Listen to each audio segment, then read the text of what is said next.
There you are. All right. Thank you, everybody, for bearing with us. The board meeting was pretty complicated today, but I'm very happy to see all your faces out there in TV land as we convene the virtual Cranbrook meeting, now featuring Don Glazer. Hi, Don. I see you there. We've missed you. Hi, Diane. I miss you guys too, and I can't control your lights or sounds this time. Ah, nuts. Okay, so we've got a nice agenda tonight. Housekeeping reminder to mute your microphone if you are not speaking. We do have a lot of people in the call, and we don't need the noise because we are broadcasting this. And I would like to kick things off with in the news in the sky, which I tend to have I've got a new job that allows me to be off on Mondays. So I seized the opportunity to do the news report because I had a day to put it together, and that was very fun. So let me proceed with in the news.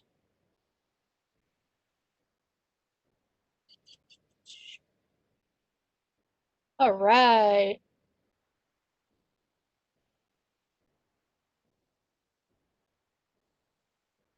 Okay, August 3rd, 2020. Big news story, splashdown.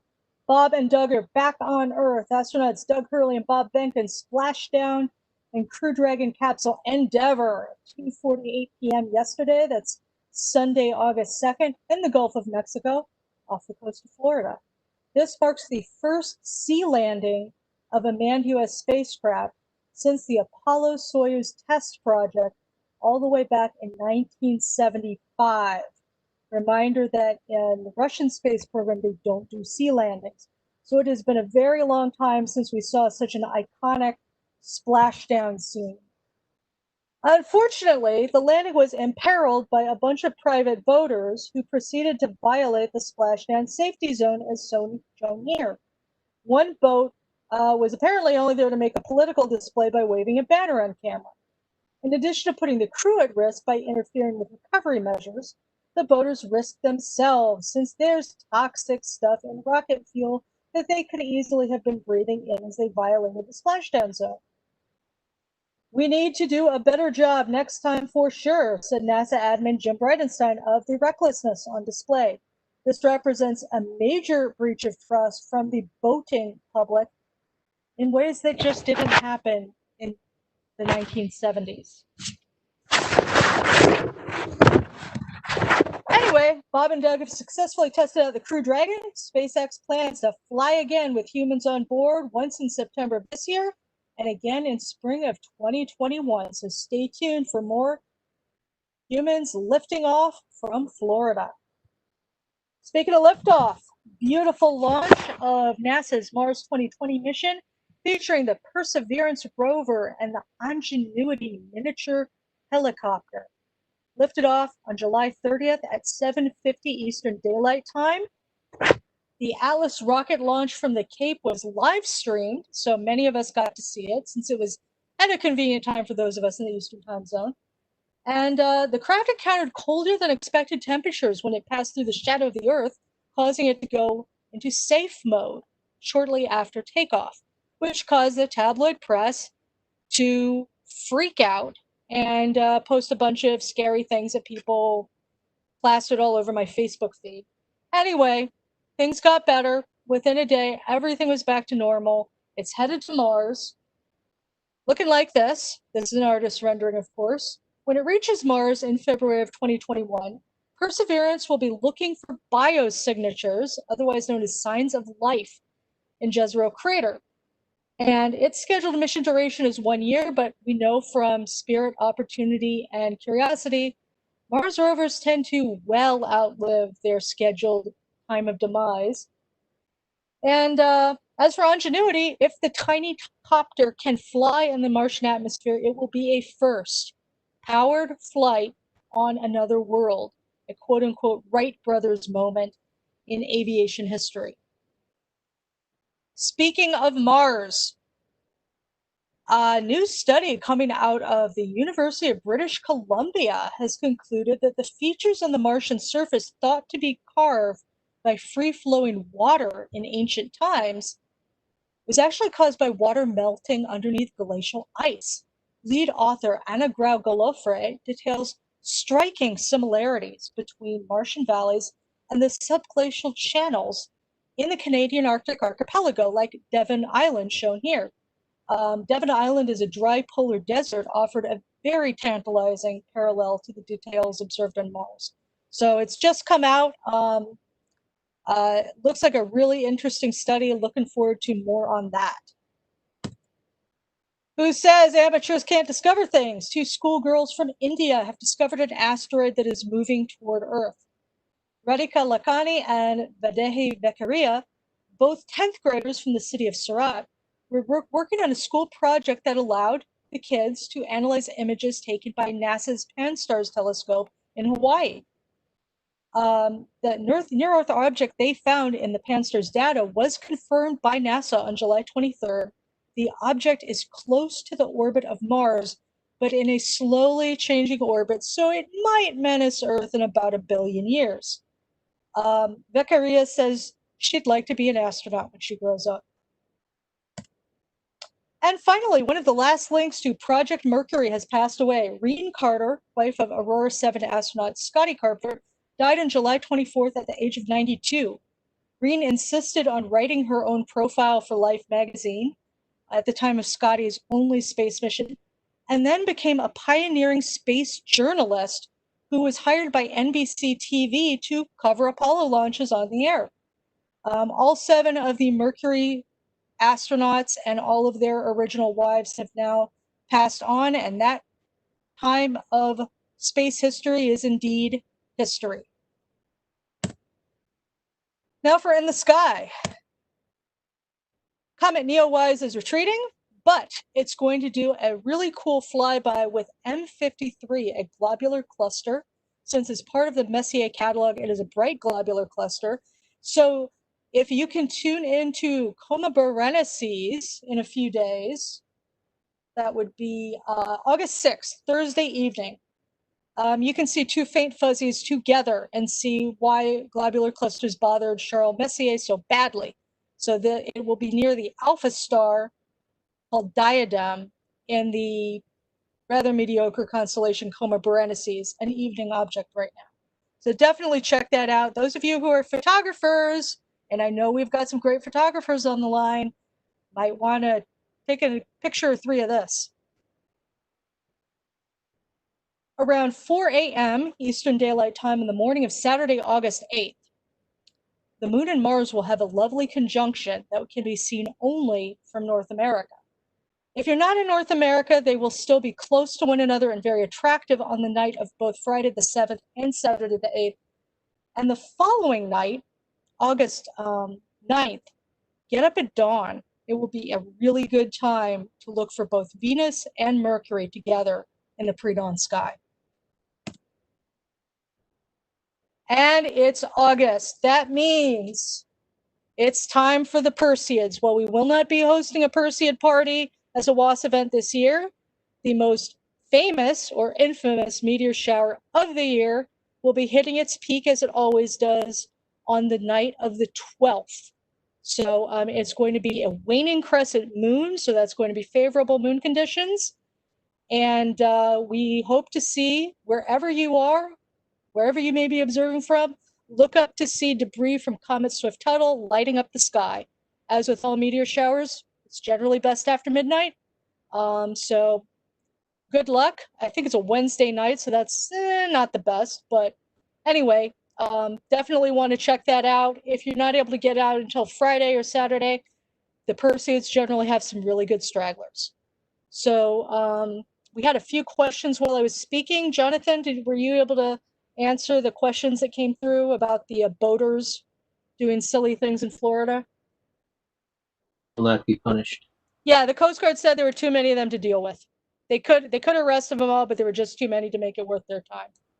Well, they were in international waters, so I'm not sure that there's any reason they could have been arrested. Well, maybe the Coast Guard was blowing smoke on that count.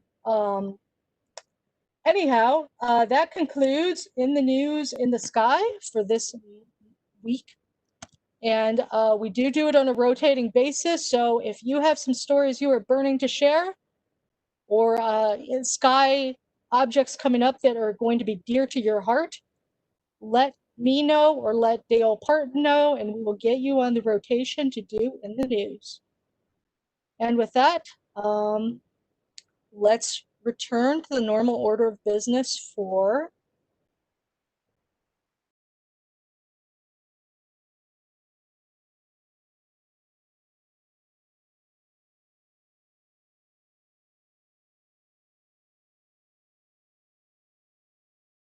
in the meantime. As your president, I have a couple of announcements. Number one, if you got to see the WASP, we had a placeholder about the picnic. We did a survey of membership over the weekend to see where people were in this moment of time. And we did want the survey data to be close to the picnic date because things in Michigan have been volatile this summer in terms of health. And after we got solid data, which Jonathan has access to and can show if you need to, the board voted unanimously to cancel the picnic this year and replace it with more virtual events. Upshot is, more members told us in the survey that they were not planning to attend than were yeses and maybes together. And the specific concerns expressed by the members in the comment section of the survey basically confirmed board members' own fears that this was not going to be a workable event this year. So we're really sad because part of the reason we were going to have it in August was to properly celebrate the 50th anniversary of Stargate itself. But ultimately, public health and safety has to come first. So we will have time for questions or concerns about the picnic at the end of officer reports. I just wanted to announce that first off. Secondly, had communication with Cranbrook in recent days. They have reopened on a limited basis, but are not at this time welcoming groups of more than 10 people. That means we are not expected to be showing up at Cranbrook, will not until that strict restriction is lifted. And so we will be continuing to have the Cranbrook meetings and the Macomb meetings as we've been virtually here on the Webex platform for the foreseeable future. At the time that Cranbrook lifts the restriction, then we'll meet with them and talk about resuming in-person meetings. But right now, even though the museum's open, we're staying right here. I've got a report from Dale Parton, who had a scheduling conflict that will shortly be resolved, but it had to do with Macomb Community College, which of course, we love that. So anyway, first Vice President's report. Our speaker for the next meeting on August 20th will be Bob Noya. His topic will be Finding Life on Other Worlds. Bob was formerly editor-in-chief of Sky and Telescope magazine and is a very popular speaker and author. On September 14th, our speaker will be our own Jim Shedlowski. His topic will be Discovering the Dark Universe. We are now recruiting speakers for early 2021. Calendar for this year is all filled up. If there's anything you thought you might like to present, short talk, long talk, slate of talks, 20 minutes apiece, anything like that, please contact Dale Parton, firstvp@warrenastro.com. And of course, we've got a short presentation by John Blum and a long presentation by Jeff Macleod coming up tonight that we'll tell you more about in a few. And with that, I'm happy to pass it over to Riyadh for the second Vice President's report. Thank you, Diane. Hello, everyone. The report for the observatory is essentially kind of the same as the last few reports. The buildings, both buildings are still closed. The equipment and all the buildings are in decent shape. Once it cools down a little bit and the wasps are a little less active, I will go out there and get rid of some of their nests and so on. So do some cleaning. But other than that, everything is still in good shape and waiting for us to be able to go back one day safely and use it again.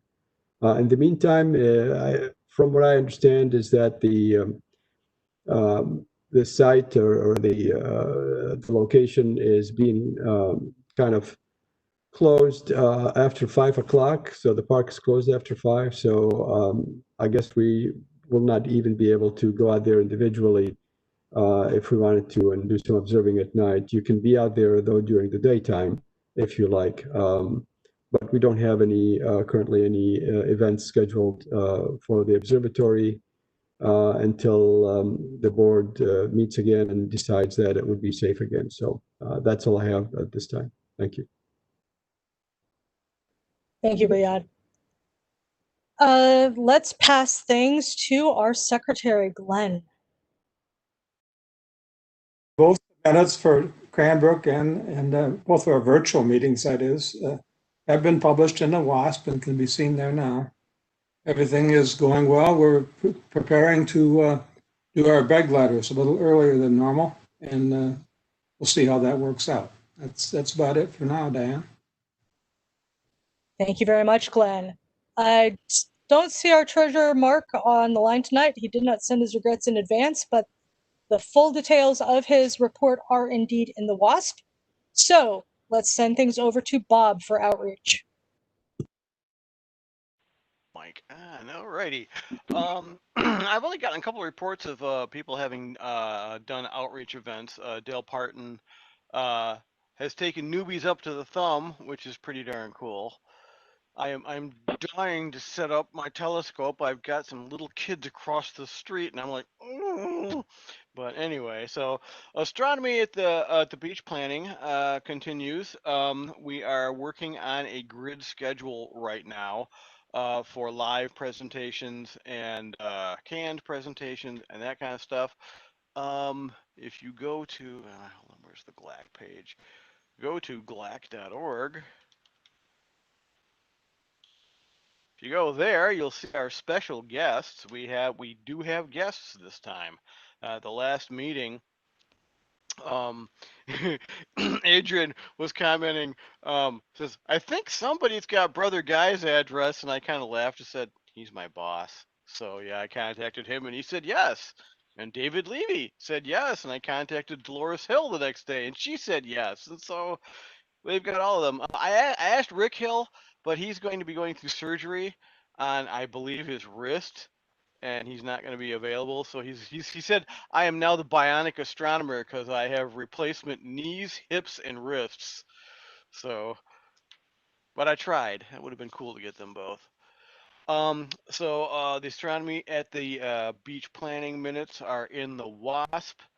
One of the things I'm doing is I'm trying to organize a teacher panel, and what I want to do is just have a teacher roundtable, get some teachers together that teach astronomy and say what worked and that kind of stuff. Connie has already agreed to be on that, and I may have a second one. So if you've got any ideas, I'm thinking maybe I'd like Dale in on that if I could get him, but I'm looking for at least a couple more people to be on that panel. We still have a couple slots for people to present things, so if you're interested, get in contact with me.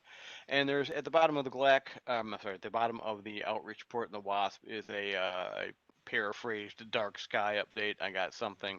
We're continuing to look at Belle Isle as a dark sky site, which would be awesome. I should really get doing something on that. Other than that, one of the things I was thinking we might want to do is, since it's looking like, well, hopefully school is not going to be live in session, that maybe our outreach team or the people that do outreach want to like hit the schools up more this year, but maybe we can talk about that a little later. Anyway, that's it for outreach. All right, and Jonathan with publications, and may as well announce what has come in the donation box. Drum roll, please. The WASP, I'm sorry, this is the worst drum roll ever, is up. And I actually uploaded it, sent the email this time because Dale TV was traveling. So I almost actually worked on it this time, but I didn't. It is full of great stuff. It has some of the best essays that we posted yet, as well as amazing comet photos from a very impressive array of club members. So I highly encourage you to check that out. And on the donation front, a couple from West Bloomfield were referred to us by Cranbrook. They have something like 10 to 12 bakers boxes of astronomy books that they would like to donate to the club. As you are all aware, our lease ran out on our library space at Cranbrook.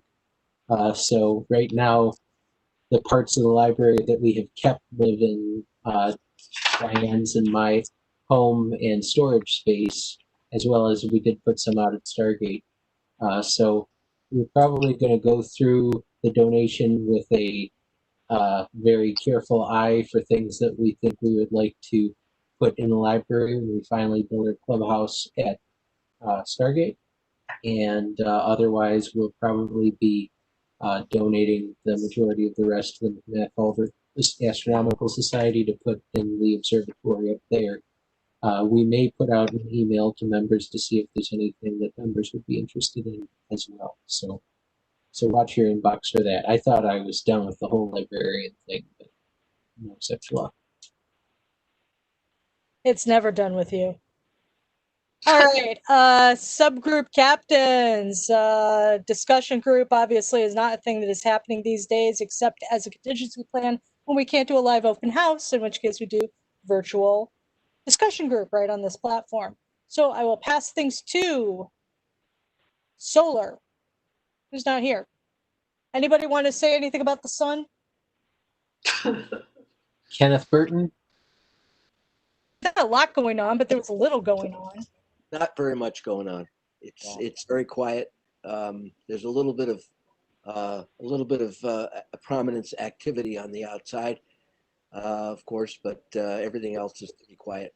So we are going through this down period, and it's going to be for a while, I guess. So. Yep. Okay. All right. You're welcome. Double stars. As far as I know, they're still there, even though we're not watching them. But nothing new, to be honest with you. All right. Say there were 2 new sunspots today. Excellent. Good to know. Hadn't checked Soho yet today. Do we have astrophotography? Yes. Can you hear me, Diane? I can.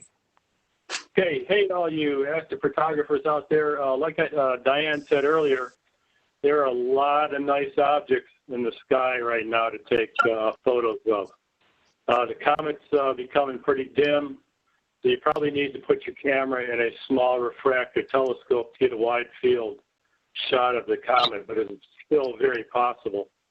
But nonetheless, go out and take some pictures of the planets, the moon, and get that DSLR camera out there on a tripod and show us some of your photographs in the next meeting. That's all I have, Diane. Excellent. Yeah, show it to us. Get them in the WASP. Get them. We'll get them before the officers so we can make sure the calendar this year is filled with lovely comet pictures. And I see our history subgroup chairman there on the line. Dale, what have you got for us in the history department? Well, apart from the fact that I've managed to finish the scanning and posting of the Detroit Astronomical Society newsletters that I had remaining, that's all done now from what I have out of the collection. Not much else is going on. All right. Crazy. Yeah. Dale, for the record, who's that gentleman standing behind you? That would be Frank Lloyd Wright. He designed this house. Huh. This is near Kalamazoo, Michigan at the moment. Yeah, publications history subgroup is on the road today.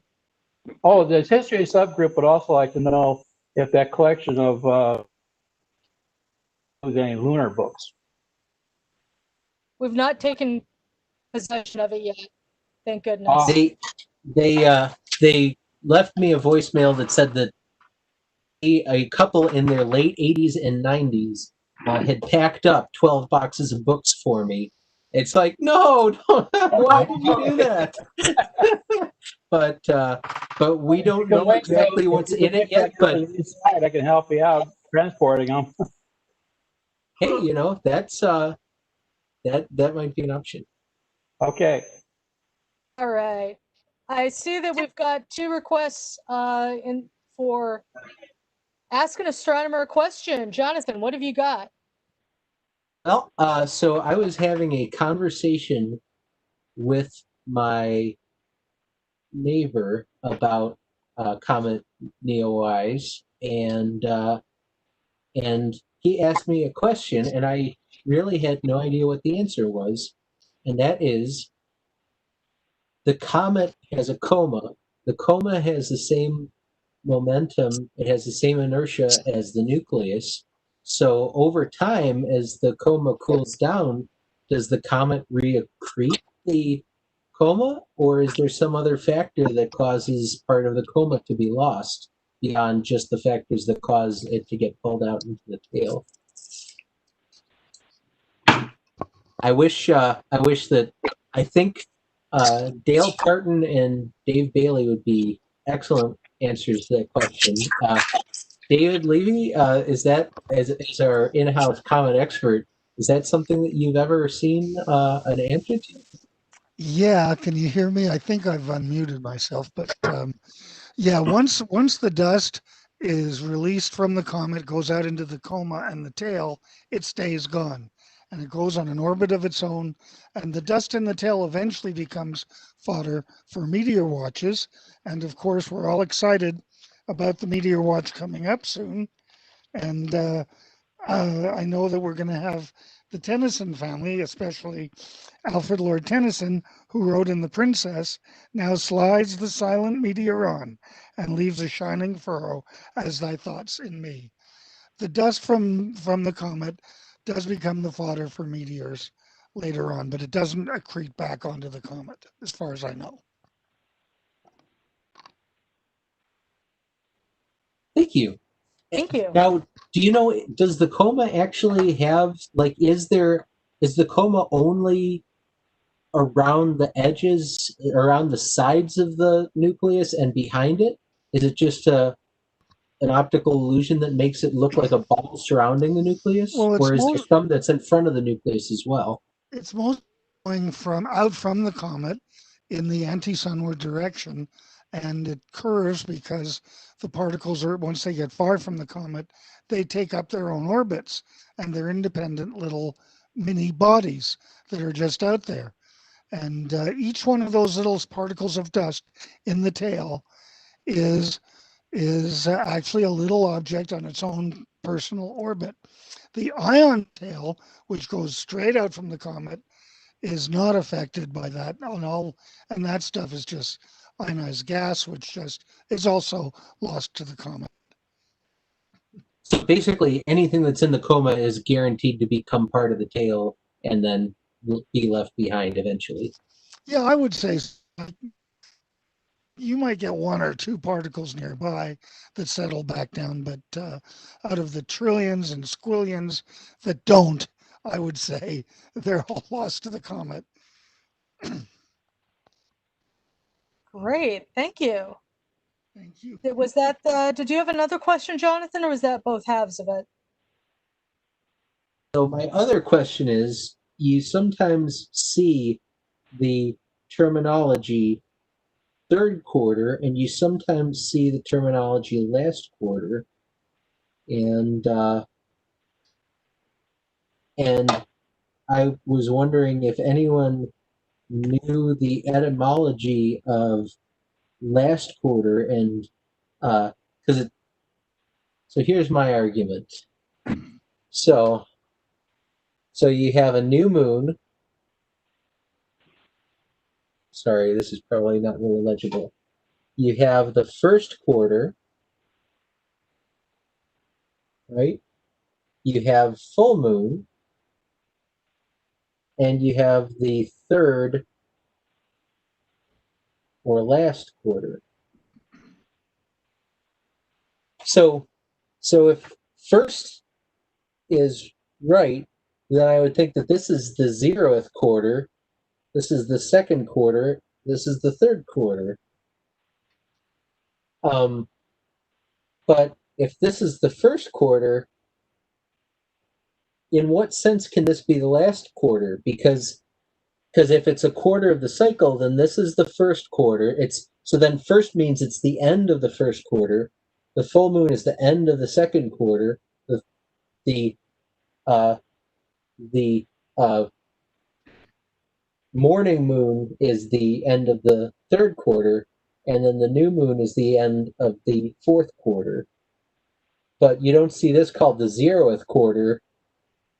So it seems to me, I'm just wondering where last quarter came from, and what, if any, is considered to be more correct. And what does last quarter mean? I think they're both correct. And the last quarter and the 3rd quarter are identical. And of course, after the last quarter, the moon continues to wane until it gets to the new moon, which you could call the 0th quarter. But I don't like to do that because I'm underage. But I think they're synonymous. All right. And this lively discussion was sparked by me referring to the moon as a 3rd quarter moon in a car ride with Jonathan. And we got down a philosophical rabbit hole for about 20 minutes. We had to call Gary Ross in to comment on it. Yeah. But none of us, the 3 of us, have not been able to find the etymology of last quarter. It seems to have sprung forth wholly formed from some astronomer's mind at some indeterminate point in the past.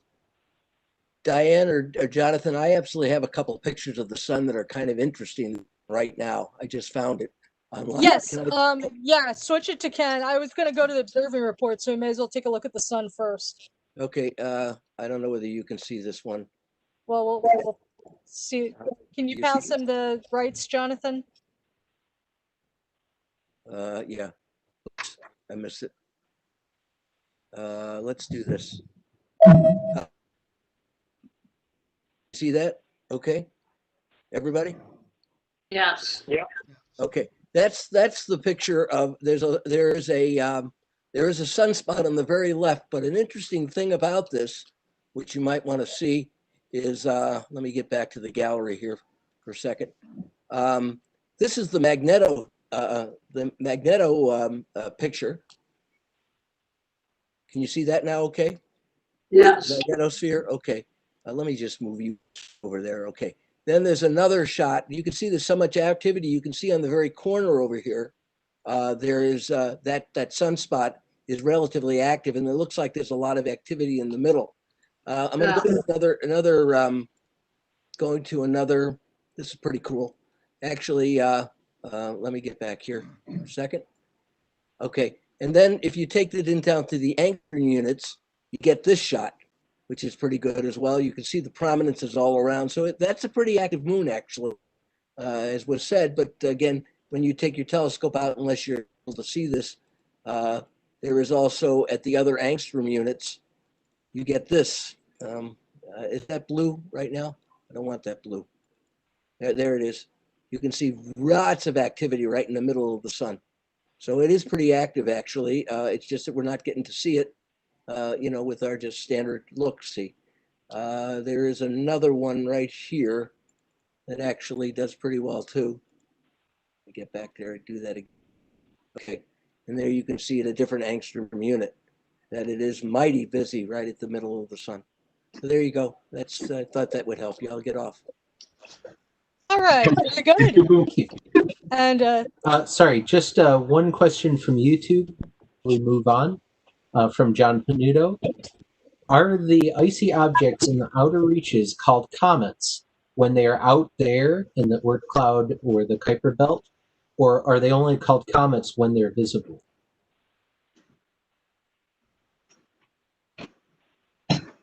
I think we have a comet expert or 3 on hand. Well, I think a comet is a comet is a comet.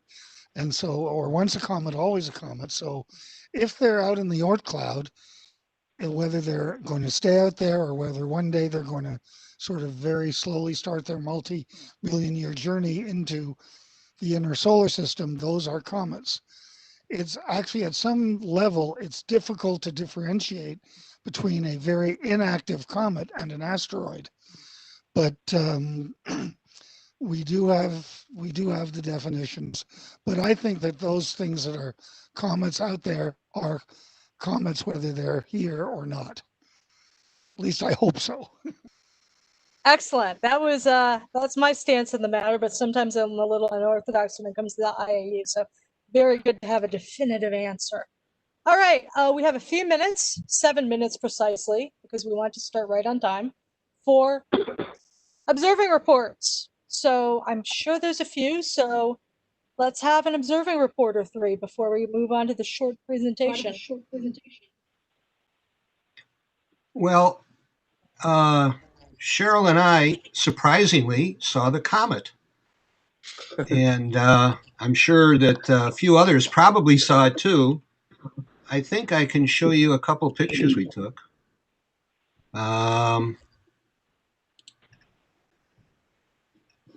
Let's see if this works. Screen one. Did you give me capability? Can you see my screen now? Oh, yeah. Can you see? Well, not me. Can you see the pictures? Yeah. Yes? 3 pictures. Yeah. 3 pictures. Okay. Here's, I'll make them a little larger. Oh, that's magnificent. Just nice because it's got the trees in it and stuff. Yeah. And you can see some tail going out about this far, I guess. They can't see your cursor, I don't think. Can you see my cursor? We can. Oh, okay. Yeah, we can see it. Yeah, we can Okay, see so it. there's that one. And then we have a little better. Cheryl took all of these, of course. I like the cranes. Wow. Oh, you like the cranes? Yeah, show them the cranes. I'll show you that after I get rid of these. And you Fantastic. can see this. Fantastic. You like that. It's kind of nice seeing the star. Seeing the star through the tail's rather nice, I think. Yeah. Well, as far as the combination with the clouds, that's one of the nicest, comet amongst the clouds photos I've seen. Yeah, boy, that's more like the color too. It to me through my binoculars, it looked like a fuzzy pink ball. Now, I don't know if on this one if you can see like I can here, but I think that is at least if I got enough alcohol in me, I think I can see a little bit of the ion tail right here. It looks like a little division between the two tails. Alan, it is there. You can see it. I can see it. So, yeah. Do you have alcohol too? If you wanted to see, what's an ion tail? These are the sandhill cranes that we've taken a while back. Nebraska. Out in Nebraska, we took those. Okay, so that was our observing report. Cool. So, It's called night vision enhancement fluid. I can tell you about the sandhill cranes. There are plenty of those here in Michigan too, so I recognized them right away when I saw them. There's lots. They're all over the place. But we saw them. We saw them out there. We saw about 1,000 of them or so. No, you saw 25,000. Yeah, it was a lot of cranes out in Nebraska. Was it? Wow. Yeah. The ones that are Grand Island, Nebraska. Grand Island, Nebraska. Oh. Yeah. Okay. Yeah, the ones here have been duped into staying because humans feed them at Kensington. Yeah, so that yeah. must be why they didn't go join them. We've seen them about at Kensington. How great that was. Yeah. Okay. Anyways, that's all for our report. Well, that was lovely photographs. We have a couple more minutes, at least time for one more observing report. Who'd like to go? A breeding period that come every year. I have a quick observing report and real quick treasures update since I missed that portion of the meeting. Yay! Yes. Yeah, I apologize for that. We have 90 current members. We took in close to $2,000 this year, 1965. We spent 510. We have a total total of 22,968, so just shy of 23,000 in the bank. The details are in the WASP or in the ledger. And then if I could, I'm just going to show a real quick, since we're showing comet photos, I'm going to show, you can see it. Well, hold on. Can you see my screen? No. No. Okay, we'll try one more time. You need to get the book. You need to get the presenter's ball from Alan.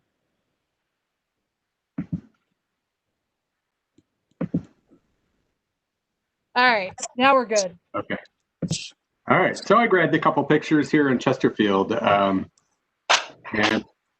it was a bit past prime, but I used my tracking mount to get a little bit longer exposure. I can't quite see Beautiful. plasma tail, but Beautiful. or the ion tail, or Beautiful. it was exciting to see a nice comet for a change, right? And then you know, the moon covered in mosquitoes and fish flies. Okay, that's it. All right. So we have time for a couple more NEO-eyes photos. I got some zoomed-in ion tail. We have 1 minute, so put it up. We've got 1 minute. I really want this presentation to start on time.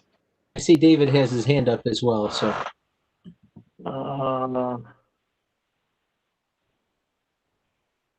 David, did you want to?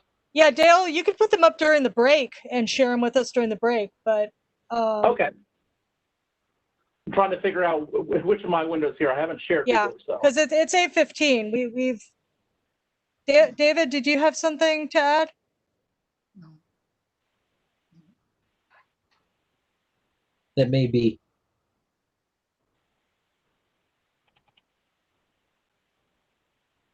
Wow. That's nice. Yeah, Dale and Adrian were definitely particularly locked in a pitched battle for Comet's Big King. I finally got it. The comet finally got high enough that it was over the trees and over my house that I can get the big telescope after it, rather than just going out into a field. So. Yeah, splendid shot, Dale. 11-inch telescope. This is with a hyperstorm. So this is like first time trying. Okay. This is with what? It worked out. Hyperstar? That was a charm. Beautiful. Very good. Not with the Hyperstar. All right, I guess. Yeah, we've got our presenter on deck, so we really do need to follow the flow of the meeting. I'll wait till the break to show the. Yeah, we can all have it. We can. Yes, let's queue up everything else at the break. But I see our short presenter is right here. So, but don't think Dale He's at least Purton as tall as me. Okay. I will talk to you at the break too about making short jokes. Tonight's short presentation will be given by John Blum. John had many of his formative experiences in astronomy through his involvement with the Warren Astronomical Society, and he eventually went on to become our first vice president and then our president. He is a member of a number of astronomy clubs in Michigan and of more clubs on the island of Maui in the Hawaiian Islands. Several WAS members, including me, have enjoyed his and Rosie's hospitality on Maui and access to one of the most phenomenal dark sky sites in the world. His topic this evening is a little more at sea level. It's the best online and offline resources for astronomers. So let's pass the presenter's baton to John Blum. Okay, hi. How do I, here, share content. There we go. Is my screen showing?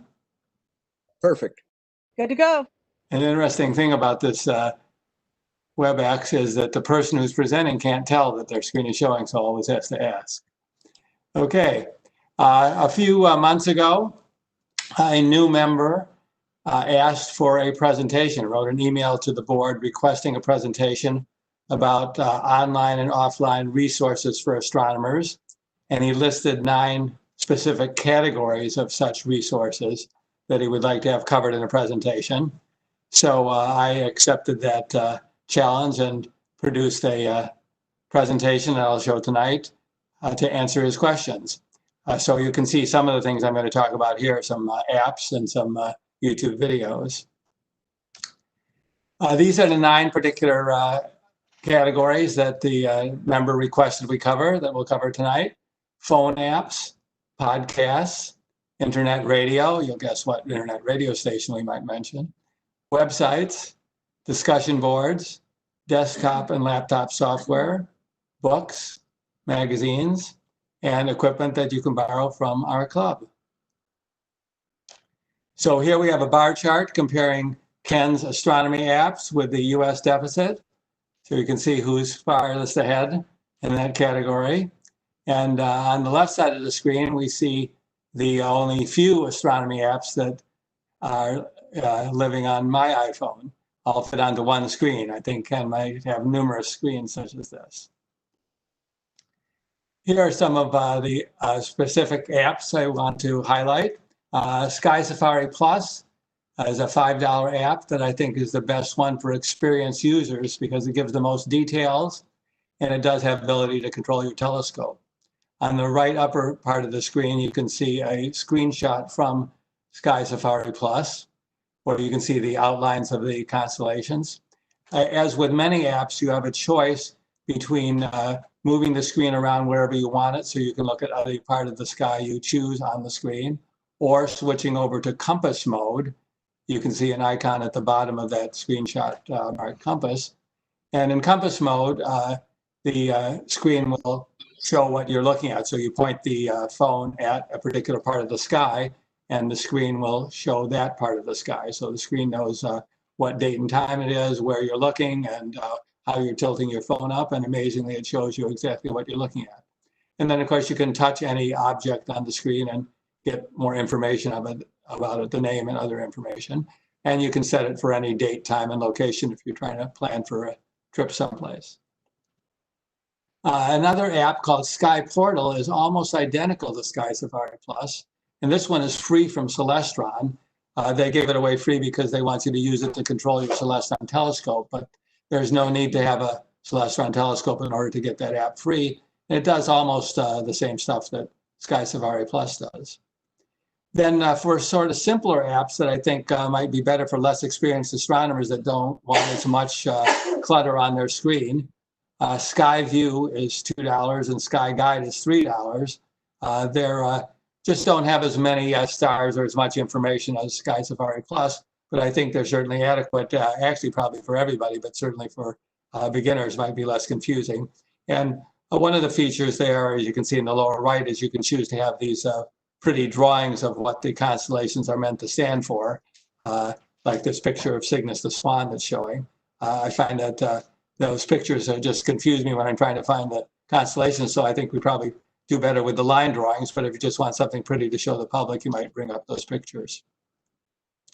Now, a couple other apps that I like on my phone that do not do what the first set do. They don't show you the whole sky. One is called Planet Finder. Now, the problem with the previous apps is you're looking at all these stars, and one of them is the planet Mars, say, that you're looking for, but it's hard to tell which dot is Mars.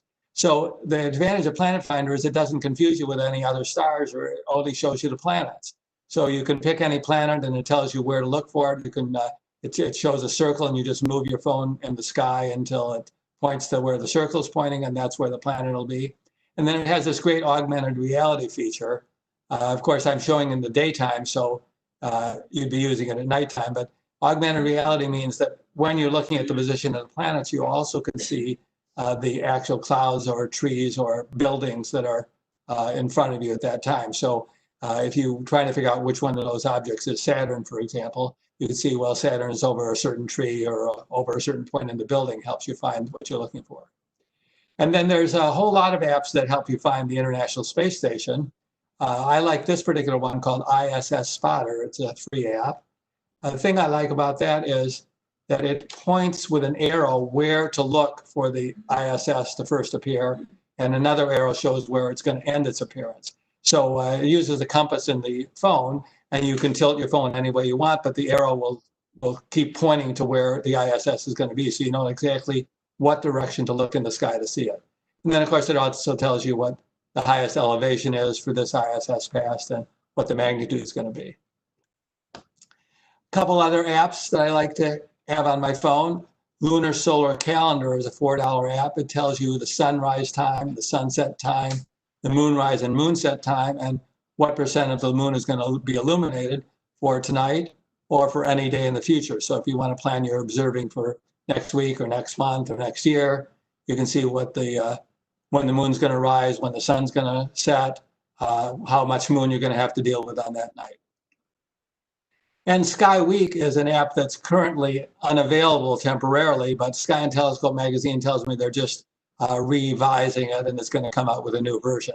So Sky Week tells you for any given day what there is to look at that's interesting in the sky that night. And since it really doesn't change much from night to night, you can scan through the whole week, and anything that they list for this week is probably a good thing for you to look at this night.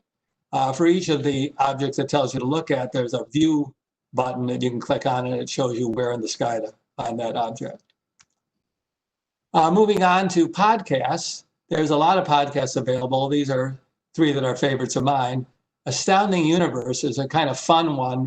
Bob Berman writes a column in one of the astronomy magazines. It's always fun to read, and he's also fun to listen to. So he plays the expert, and Jim Metzner plays the questioner in a little short 5-minute discussion podcast. It's a really quick thing. You can learn something, mostly basic things, but just quick facts to learn.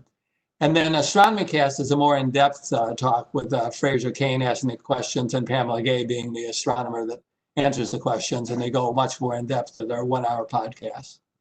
And then Sky and Telescope has a What to Observe podcast. That's just a short one telling you what to look at in the sky this week. Then for internet radio, obviously, the only one we want to think about is Space Pirate Radio on astronomy.fm with our own Diane Hall and Marty Coons. This is on Wednesday nights at 9 p.m. And even though it's called radio, of course, you don't listen to it on your radio, you listen to it on the internet at astronomy.fm. Websites, well, obviously there's many websites about astronomy, so I'll just highlight 4 of my favorites. Space.com tells you news about spaceflight, astronomy, and entertainment. Astronomy.com is from Astronomy magazine. It tells you what to observe this week, news, blogs, photos. NASA.gov, we probably were all watching a few days ago to see the landing of our guys coming back on our own U.S. spaceship.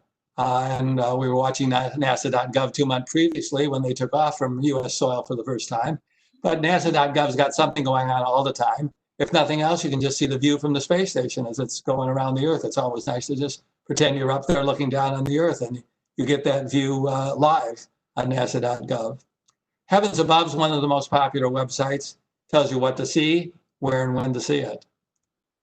And then discussion boards. I think for discussion boards, there's only one that's really great for astronomy. This is by far the super duper biggest one, cloudynights.com. Cleverly named, gives you something to do on a cloudy night. Just go on here and discuss anything about astronomy. They have forums for experts and novices to ask and answer questions. If you put a question up here, you're bound to get a bunch of great answers. It's almost as good as going to a WASP meeting and asking a question and finding out all you need to know. You can post reviews, read other people's reviews, discuss any topics you want to discuss with your fellow amateur astronomers. And then moving along to desktop or laptop software. I like Starry Night. I've been using it for all the years I've been into amateur astronomy here. And this great program, you can find what to observe for any date, any time, any location. It has lots of information about each object. If you click on an object, like I've clicked on Venus in more or less the center of the screen, probably too small to read, but it tells you for whatever object you click on, what it is, what time it's going to rise tonight, what time it's going to set, and what constellation it's in, and its altitude. So you want to know, for instance, is Venus going to be high enough for me to see over those trees? So you can go up to over to this app, set it for whatever time you're interested for when you're going to go out viewing tonight, and see what the altitude of Venus is going to be. I use this app to great success in knowing where to look for Comet Neowise the last couple of weeks, because it told me exactly what constellations it would be near, where it would be in relative to the Big Dipper. It told me what its altitude would be at whatever time I cared to go out. So it was a big help for finding it. Obviously, from the fact that I mentioned Common Neowise was in this, this app updates over the internet, so it's always keeping you up to date. There's 4 versions of this Starry Night program, from $50 to $250. I've got the $60 or $70 version, the first one up from the bottom one, the second version, and I find that's perfectly adequate for anything I need to do. I don't think you need the $250 version unless you're running some big observatory that's going to see every dim star possible. Stellarium is a very popular app that's quite similar. It's very popular because of its price, which is free.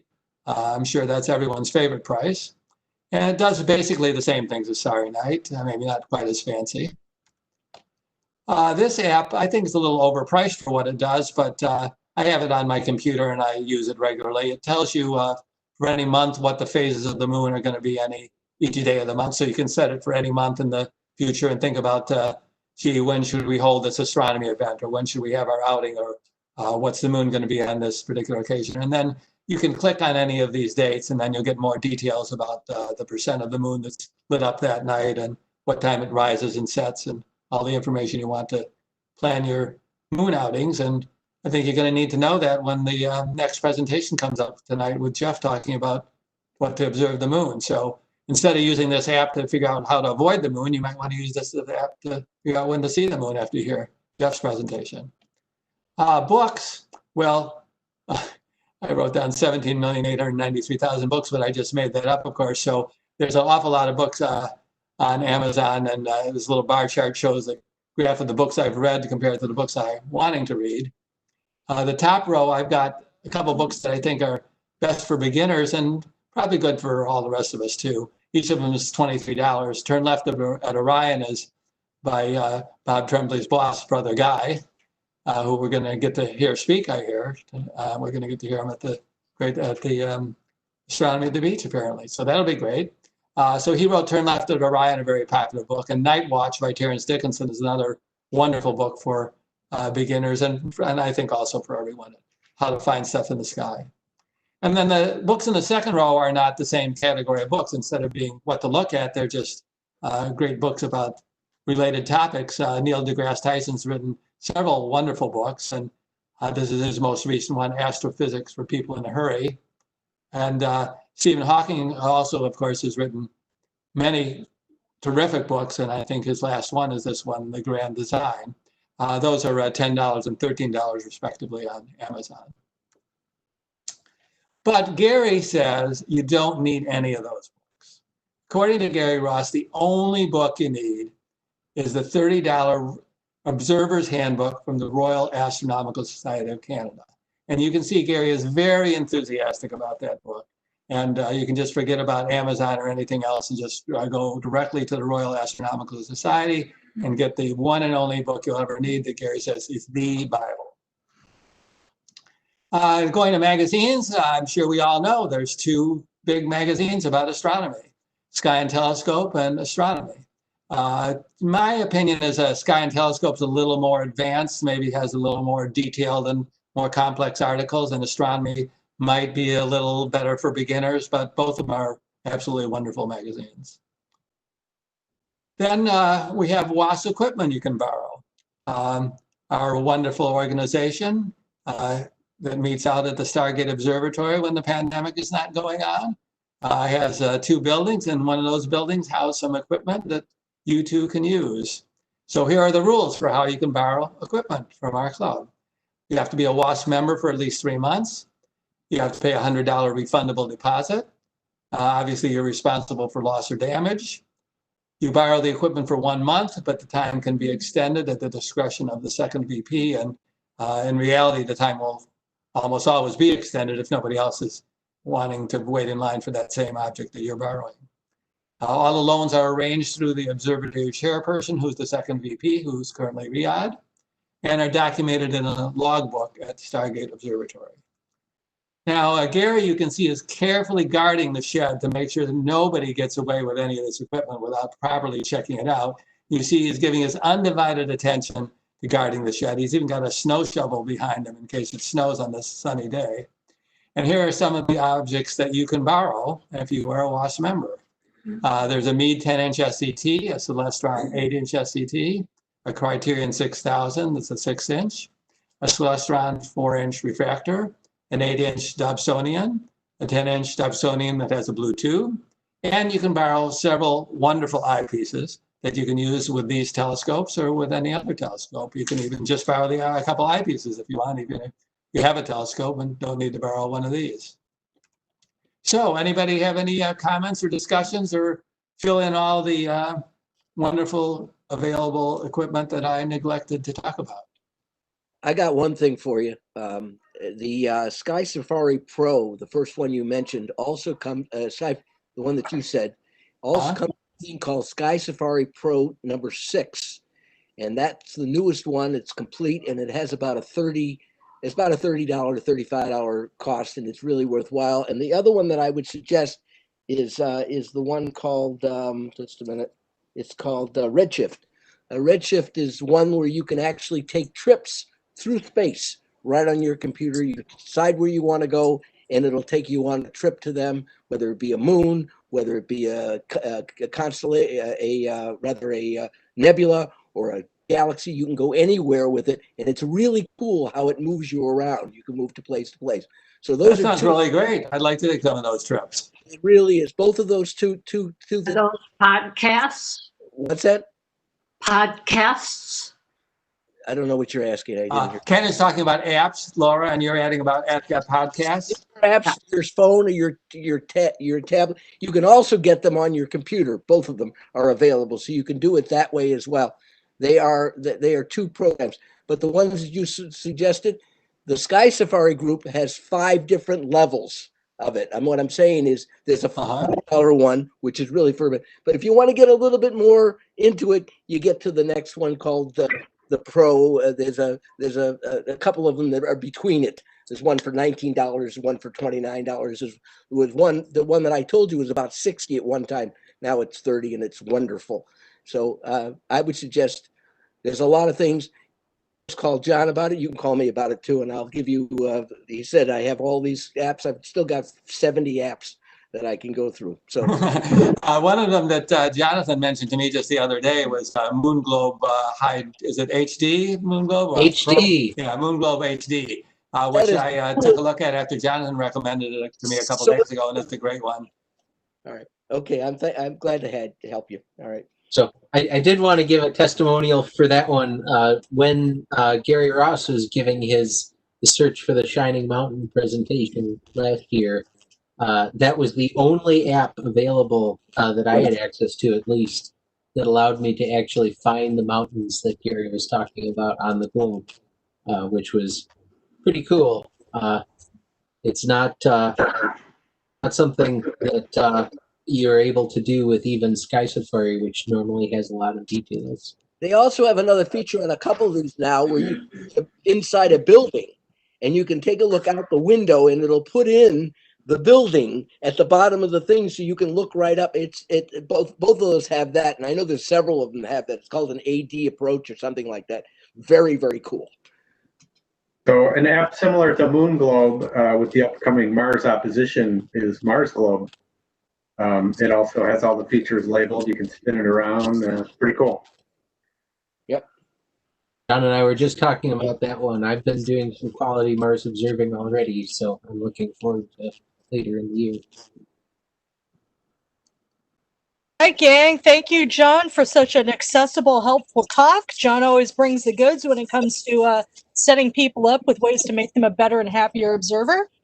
It's 7 minutes past the bottom of the hour now, so let's have our informal snack/bio break so we can reconvene at 8:45. So share your photos and converse amongst yourselves. This one for John in particular is called Redshift Sky. Very, very pretty.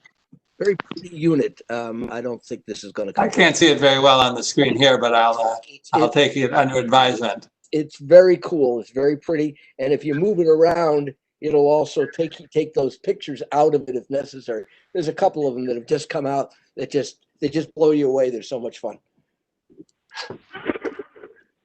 John, I found that I've been using YouTube videos as my self-help and instruction guides, and have gotten a lot out of just the wealth of knowledge that that you have on there at YouTube. So too many to point out the best or anything, but there's just search for a topic. If you have a question, especially for me, I'm pretty new, so just search it and you find a ton of stuff out there, hours and upon hours of video.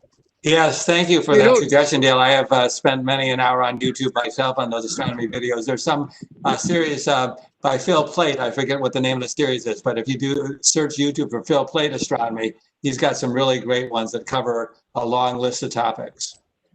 Don's got a real good one too, Astronomy for Everyone, right, on Wyandotte on YouTube. Yeah, Don Glaser is nice. one of the best people on YouTube, in fact. So make sure you check out Astronomy for Everyone. Oh, yes. The Ford Club, led by Don Glaser's great leadership on that YouTube video, has been putting out videos on YouTube for years now. Don, how many have you got up there now?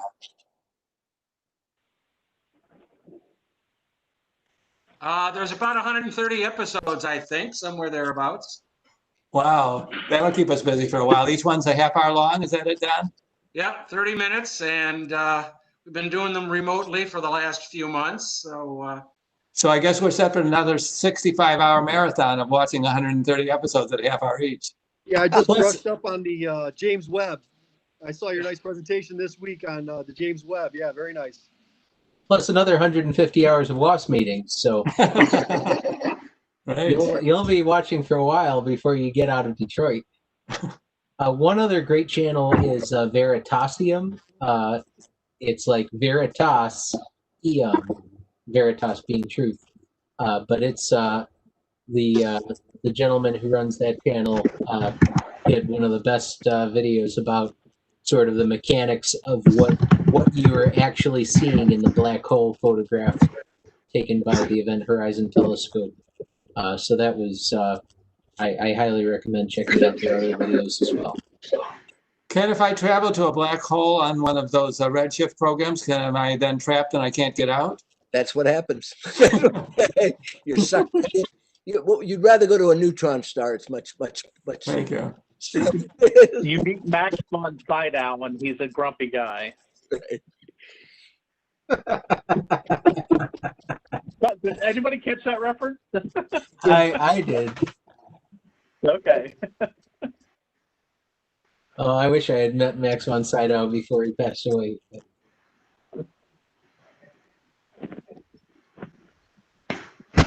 I wouldn't want to spend eternity. I'm actually right now ready to try. Ken, you broke up. Could you repeat that? I said I'm now downloading Redshift Sky, which is a brand new app just came out, and I'm downloading it for my computer right now. And I'm looking for. I have it on my iPad, but this is really a cool one, and I'm going to download it right now. It's a $14 app. No, wait a minute. It's an $8 app. I'm sorry. So I wanted to read a couple. Yes, we can.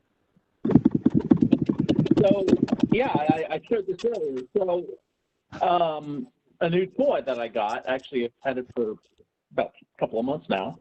But the last meeting, it was clear afterwards, and I went out and I put it on and I gave it a try, and I'm surprised it actually worked without me having to fiddle with it much.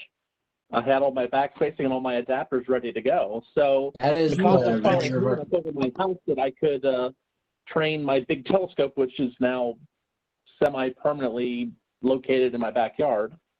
Not an observatory, I might add, just under a tarp or a specialized cover. But the Hyperstar just gathers so much light, 540 millimeters at f1.9. So It's like a 30-second image. I think I took 4 of them, and then I started seeing leaves, and it was down in the trees. So it's really a spectacular a different view, but you can see quite a bit of this ion trail, which is what I was trying to get. So, but in the same night, about 3 hours worth of observing, just a couple of images on each one of these targets. You know, I just, hey, let's move to this and, you know, see what it looks like after, you know, let's do a 3-minute image or a 5-minute image or something like that. I think this is 5 minutes on the Pinwheel Galaxy. Maybe stack 3 or 4. I don't have a dark library, sort of lights. It's a new camera. Actually, I'm sending it back. There's a problem with it. They're sending me a new one, so I'm not even going to bother making darks or flats for this. Expecting a new one in a couple of weeks here. Excuse me. I think this one was a previous one. I'm mistaken. That one is not the Hyperstar. This was the one that I took with the Hyperstar recently. I see. That got dumped into the wrong folder. I'm sorry like that. What optical tube are you running it on? What's the name of that one? What's the name of What was that? They're both. This is both the Pinwheel Galaxy M101. Yeah. I couldn't catch that first word. Something Galaxy. Pinwheel. Pinwheel. Pinwheel. Yeah. M101. What optical tube are you using your Hyperstar with? What was that? What optical tube are you using with your Hyperstar? Celestron C11 Edge HD. Okay. And this is the latest version of the Hyperstar, version 4. And I might want to add to John's presentation there with Cloudy Nights. I've been going into Cloudy Nights regularly. I find that their classified section has extremely active. Stuff sells fast. I mean, half a dozen times I've emailed guys, and the ad has, like just yesterday, tried to buy something. The guy said, sold within a half hour, it's gone. Yeah, it's one of the last good places to buy and sell stuff like that I'm aware of.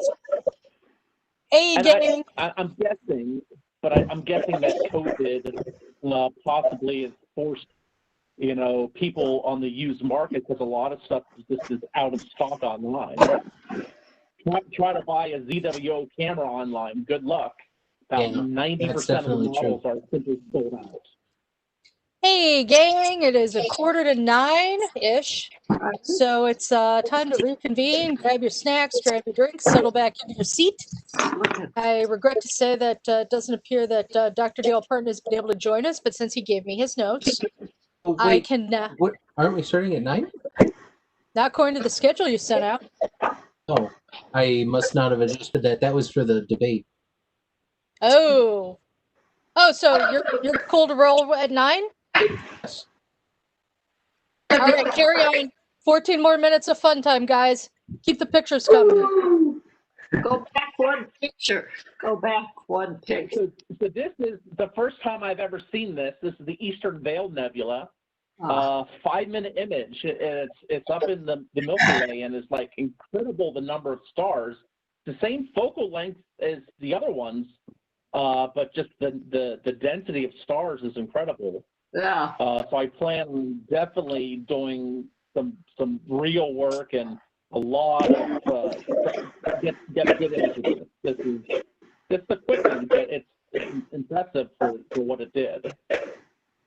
So Dale, I have a couple. The elephant trunk you see here, never saw that one before either. So that's, you know, it's kind of exciting with the new toy. Dale, I have a. What's the name of it? This is the elephant's trunk. The Elephant Trunk Nebula, it's part of a larger group. I think it's IC 1340 or 1396 or something like that in the catalogs. Can you show it with your section mouse? down here, if you can see my mouse, I think is we can. commonly referred to as the elephant trunk nebula. Yeah, exactly. Do you see his mouse, Laura? It's kind of that red loop around. See that red loop towards the center? Is there a way to zoom in, Dan? Oops. Yeah, that's that particular feature is what's called the yeah. elephant's trunk, and then I see it. Yeah, I don't see. Someone had a good imagination, just like with the constellations. Look, I think it looks more like tadpoles going into this bright star or whatever, but I don't get it. I didn't get to name it, so. Very nice. Thank you. Yeah, and I think this is the M13. Is that right? The Great Globular Cluster in Hercules. Yep, that's it. Okay. Jeff, I imaged unmuted you. A few months ago with when I first got the new camera, and all the stars were elongated even when I was focusing. There's some vibration on the cooling fan, so it's subtle, but I'm going to have it replaced here. But at this focal length, it's less noticeable. The stars aren't that egg-shaped. So, but yeah, this is pretty my first real view of a cluster other than through an eyepiece. So, first photo of one. Beautiful. Jeff, can we hear you? It looks like there's sound coming from you. The little galaxy off there at like 8 o'clock. I don't know what that is, but yeah. It's pretty cool. That's a good one. It's an NGC. I don't remember the number. It is spikes from my cables because I see other ones here. I need to route my cables. The Hyperstar, if you don't know, it sits in front of the corrective plate of a telescope. So the telescope, when this lens is in place, cannot be used visually. It's an unusual arrangement with the mirrors, and that's how it achieves the fast focal length. So I need to speak for a moment. Dale, can you hear me? Can anybody hear me? I can hear you. I can hear you. Okay, so I need to talk to Jeff for a minute because Jeff is having a problem. Jeff, can you hear me? Yes, can you hear me? Okay, now we hear you. But your video does not appear to be working. So could you try maybe logging out and logging back in? Because I stopped sharing my video on the off chance that it was a maximum, that there was some maximum number of people who could share video at a time. But that seems like the best bet. I sure can. I stopped mine. Your shirt's very educational, Ken. I learned a lot of interesting facts from your shirt. Yeah.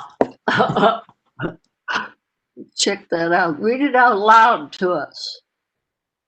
Let's see. Earth is not bad. Vaccines work.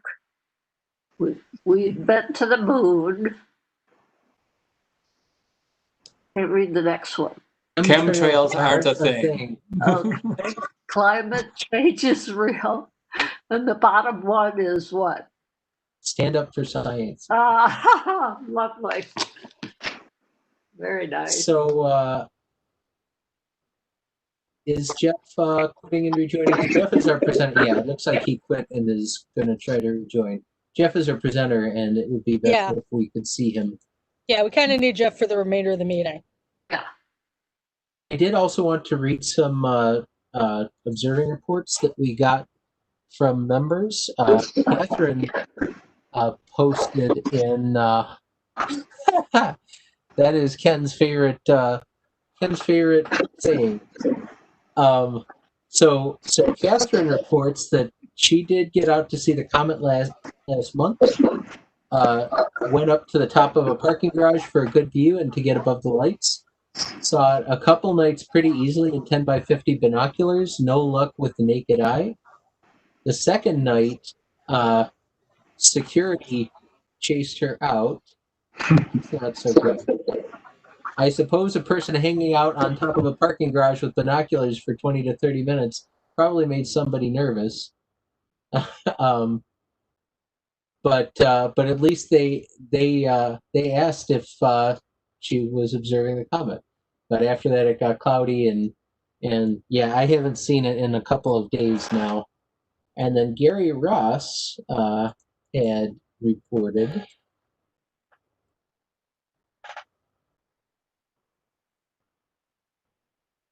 the Ross Planetary Report, 17th to 18th July, seeing poor on Jupiter, but there was a near conjunction to the west of the planet by Ganymede and Callisto. For the two big satellites, Ganymede clearly dominates, even though she is only 5,260 kilometers in diameter to the very close 4820. The albedo makes all the difference. 22 through 23rd, oh, Mars was hopeless. 22 through 23rd, seeing fair, no real activity on the southern equatorial belt. Fine satellite array, with Io very close to the western limb, but undimmed by the planets. Spaced out well to the east, Europa, the usual, white, small. Ganymede, well larger, tan. Far Callisto, darkness concealing, sheer size. A good study of the moons. And on Mars, the southern polar region smaller, the bell strongly gibbous, seeing a problem. Dark area likely Mare Erythraeum. Let's see. The south polar region seems to be shrinking as it approaches the sun.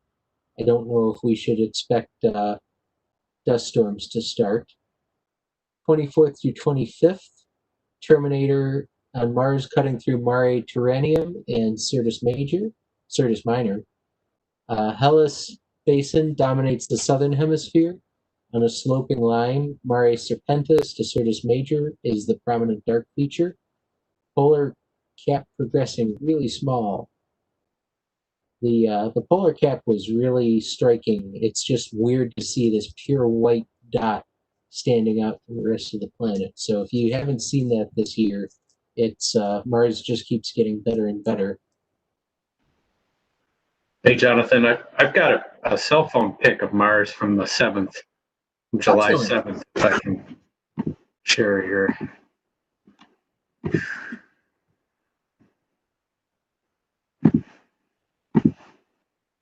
Yeah, so you can see. It sounds like the equatorial belts have not been doing very. It seems like wow, that's gorgeous. What was that? You can see the cap. You know, that is really good. That's a really good image.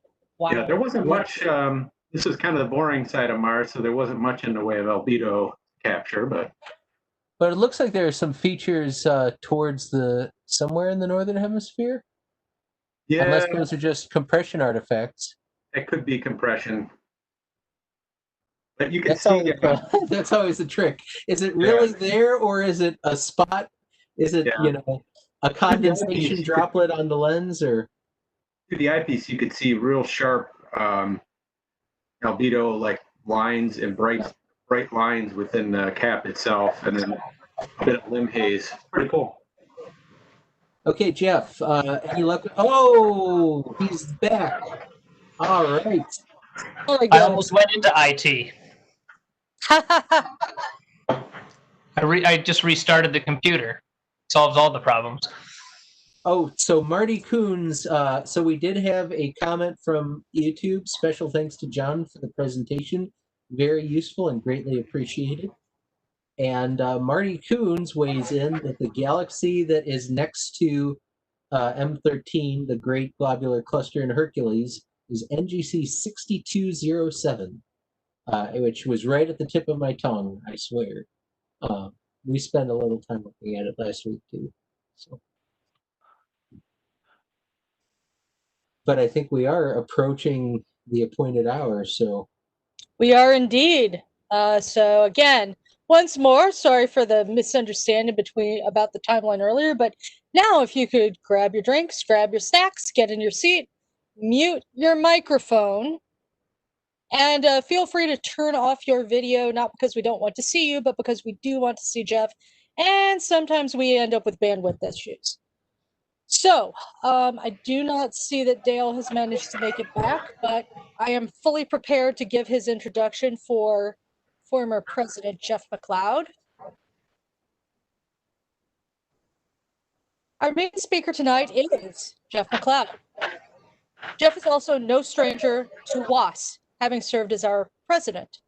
We reluctantly let him take a kind of leave of absence from serving as an officer in the WAS while he completes a bachelor's degree in physics and astronomy at Wayne State University. He plans to graduate in less than a year. He'll have to apply to us for an extension of his leave if he decides to work on a graduate degree. He is a presenter at the Wayne State Planetarium, as well as a solar system ambassador for NASA. His topic for this evening is "The Moon is Not Boring" and other lunar misconceptions. Take it away, Jeff. All right. Glad to be here. Remember a few months, or I guess almost a year ago now, when I foretold of impending doom in the 2020 era. I feel very vindicated. I'm going to share some content. Option, whoop. And I'm just going to share my screen. Is that working? Yes. Yes, All it right. is. Yeah, we see your web start page. All right. I've got a bunch of tabs open that I didn't need. All right, let's get going. All right, the moon, contrary to what you may have been told, I don't know if anyone has ever heard this before. I have certainly heard it. I've even thought it myself on particular, meteor shower nights. I've even shaken my fist at the moon. So, the moon has its moments, though, and I'm going to be talking about them. This is a beginner level to middle of the road kind of presentation. So if you're a diehard astronomer, you're probably not going to be surprised by too much of this. But if you're new to the hobby, I think it has a lot of fun information. There's also a lot of experiments in this presentation that you can duplicate for your own. So you don't have to take my word for it. You can go out with virtually no equipment and prove these things for yourself. And lastly, before I get going, there's no good order to do these in because so much of the moon's motions are kind of intermingled with each other. And so I did the best I could, and we'll see where we get. So the basic layout is going to be misconceptions and illusions. Then we're going to talk about librations, not libations, sorry. Precessions and perturbations, that's when it gets a little bit higher level, and then close out with eclipses and occultations. So just a little bit of background, if you've been, just like trapped in your house for the last couple months and haven't been going out and looking around, we have a moon. It's pretty wonderful. About a quarter the size or diameter of the Earth, at a distance at about 250,000 miles away. Surface gravity about 1/6 of what we have here on the Earth, and the composition, famously not cheese. The crust is mostly basalt, which is the same as our ocean crust, and no atmosphere. If you're an atmospheric scientist, you might debate that. There's a very tenuous dust atmosphere, but no atmosphere. It's a very harsh vacuum there. And there are actually two photos here. The big one showing the relative size. Whoops. Can you guys see my cursor? I hope so. Down here, this is the actual scale of how far away the moon is from the Earth. So a lot of people think that the moon is much closer than it actually is. So to show you a little bit of the orbit, we're not really concerned with all this information on the left. What we are going to talk about is inclination and eccentricity. Those are two pretty important characteristics of an orbit. There's basically 6 parameters to define any orbit, but inclination and eccentricity are major components of an orbit. Yeah, the rest of that stuff, don't worry about. Just a Sorry, fancy Jeff, picture. Yes. Could you, you have a video box over the right side of the diagram there? Is there a way to? This? Yeah. Yes. Is Oh. there a way to move that off or Oh boy, minimize it I or thought shrink that it was just down? on my screen. Show No, grid. it shows up as a gray square for us, so we can't see anything behind it. Is that better? Let's do that. How about that? That's better. It Perfect. works. Thank you. And so we're going to see a lot of different descriptions of the moon's orbit. And now the clicker isn't working. There we go. All right. So let us start with what we see from the Earth, phases and tidal locking. So Jonathan made a pretty simple diagram of the 4 quarters of the moon. I guess there was only 3 quarters because there was a 0th quarter. I think most of us know what's really going on here. This is misconception number 1, that the shadow of the Earth causes the phases of the moon.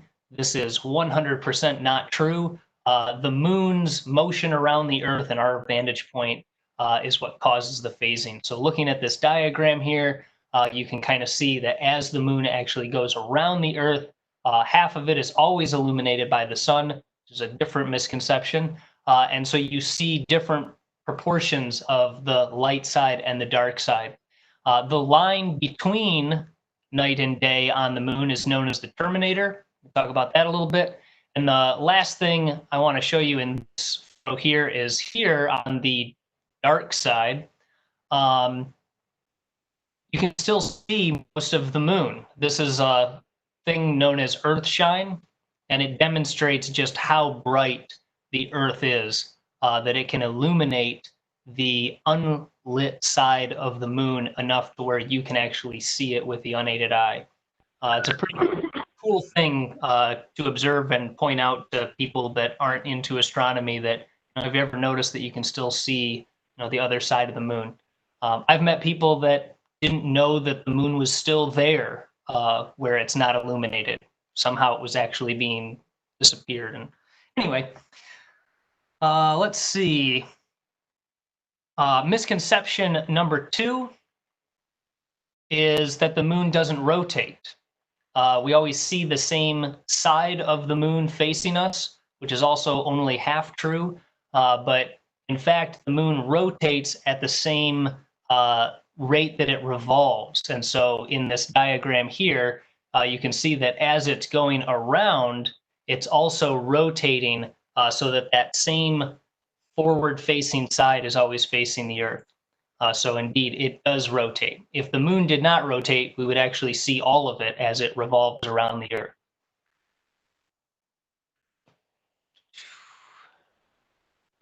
Another misconception is that the moon is bright, especially supermoons are super bright, but in fact, the moon is rather dark.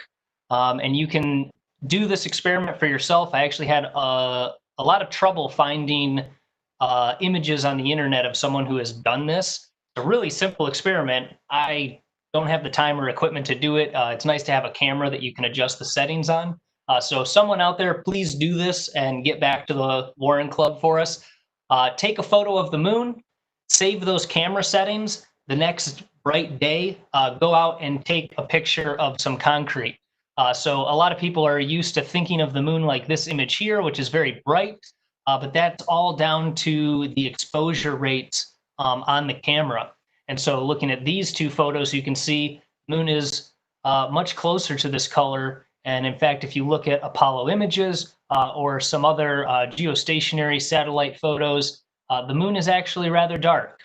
It's got an albedo, which is a mathematical term for how much the surface reflects. And it's a number between 0 and 1 typically, and so the moon is right at about 0.12. I've seen effective albedos of 0.08, so that's rather dark compared to a lot of things. The Earth, for example, is an albedo of about 0.3, so many times brighter the Earth is. And we talked about the terminator. The terminator tells you where you want to look on the moon.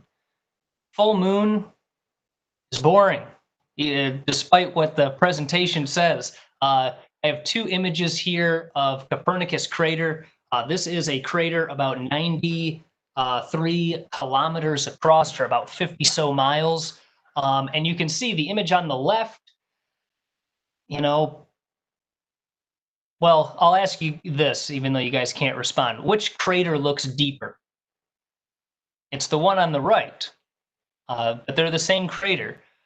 All the features are being washed out by the sunlight coming directly down into the crater. So if you wait for the terminator to be closer to this crater, like in the right image, you actually cast these very long shadows, and you can see detail that you wouldn't see otherwise. And in fact, you can actually do science with an image like this. Using trigonometry, you know the basic size of the crater, so you can actually measure the lengths of these shadows and determine the height of various features. So that center rebound structure here is about 2,600 feet in altitude.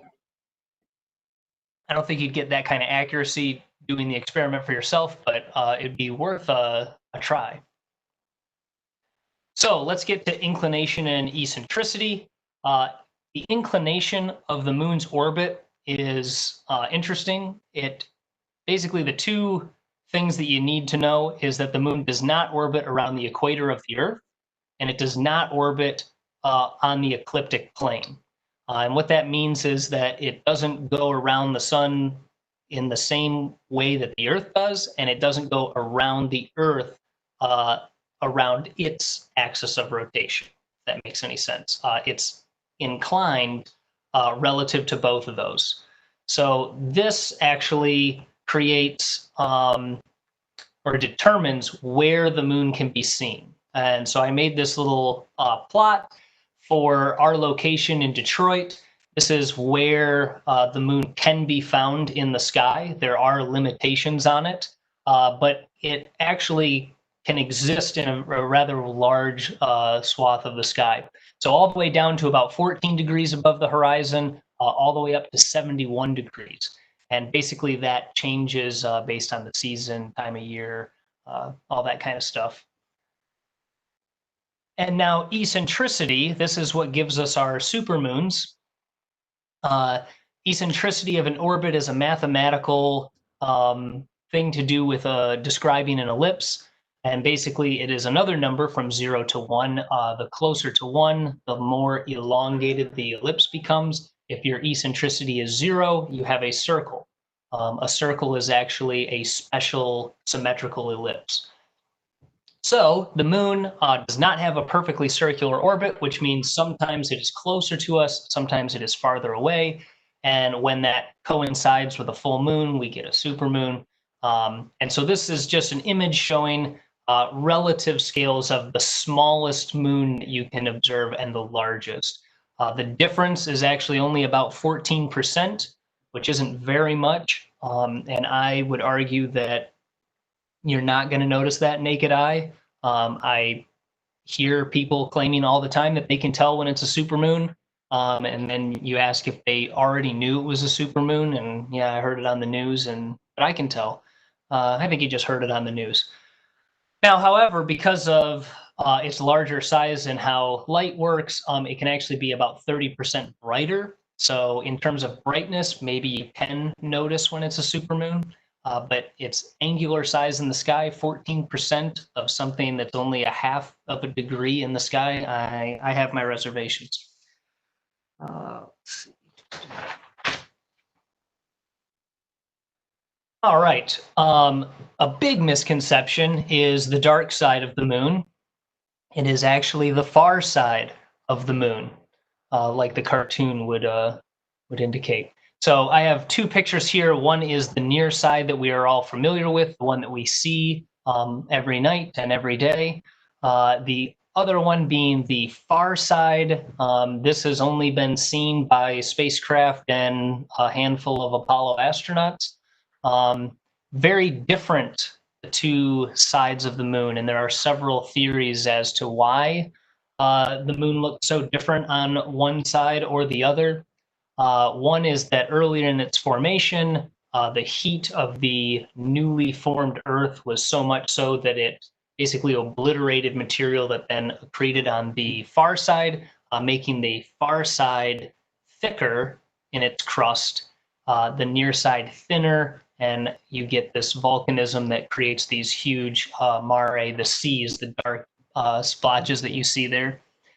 Another one is that Earth's gravity itself has pulled the core of the moon closer to the Earth, making the near side thinner and the far side thicker. From a gravitational point of view, that's not really how it works. That's not how tides, that's kind of like a tidal example. And so that's unlikely. If it was tidal forces, you would have two bulges and they would be roughly the same. A third possibility is that it's random and that the moon was already lopsided and that it became tidally locked on the side that just was thinner because of the lumpiness of the moon itself, and that it could have been any other way, and it just happens to be this way. All right. If I'm sorry, it looks like there's you have the top bar popped down or something. Can you try to pop that back up? There's like an arrow somewhere, I think. I'm seeing a gray bar across the top of the screen too. That's what I'm talking about.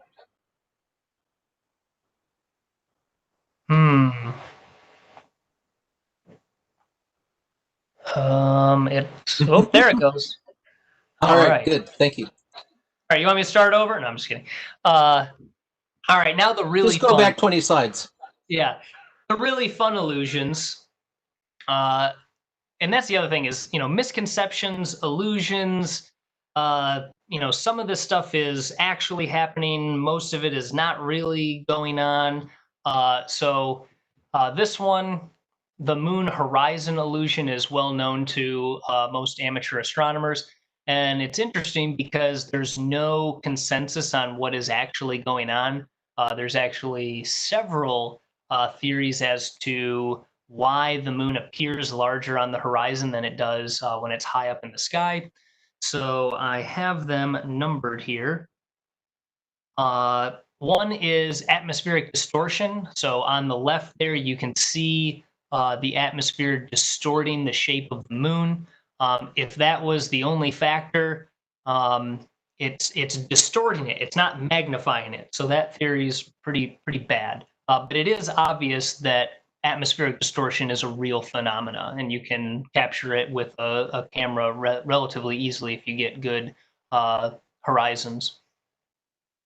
The second one being the apparent distance hypothesis.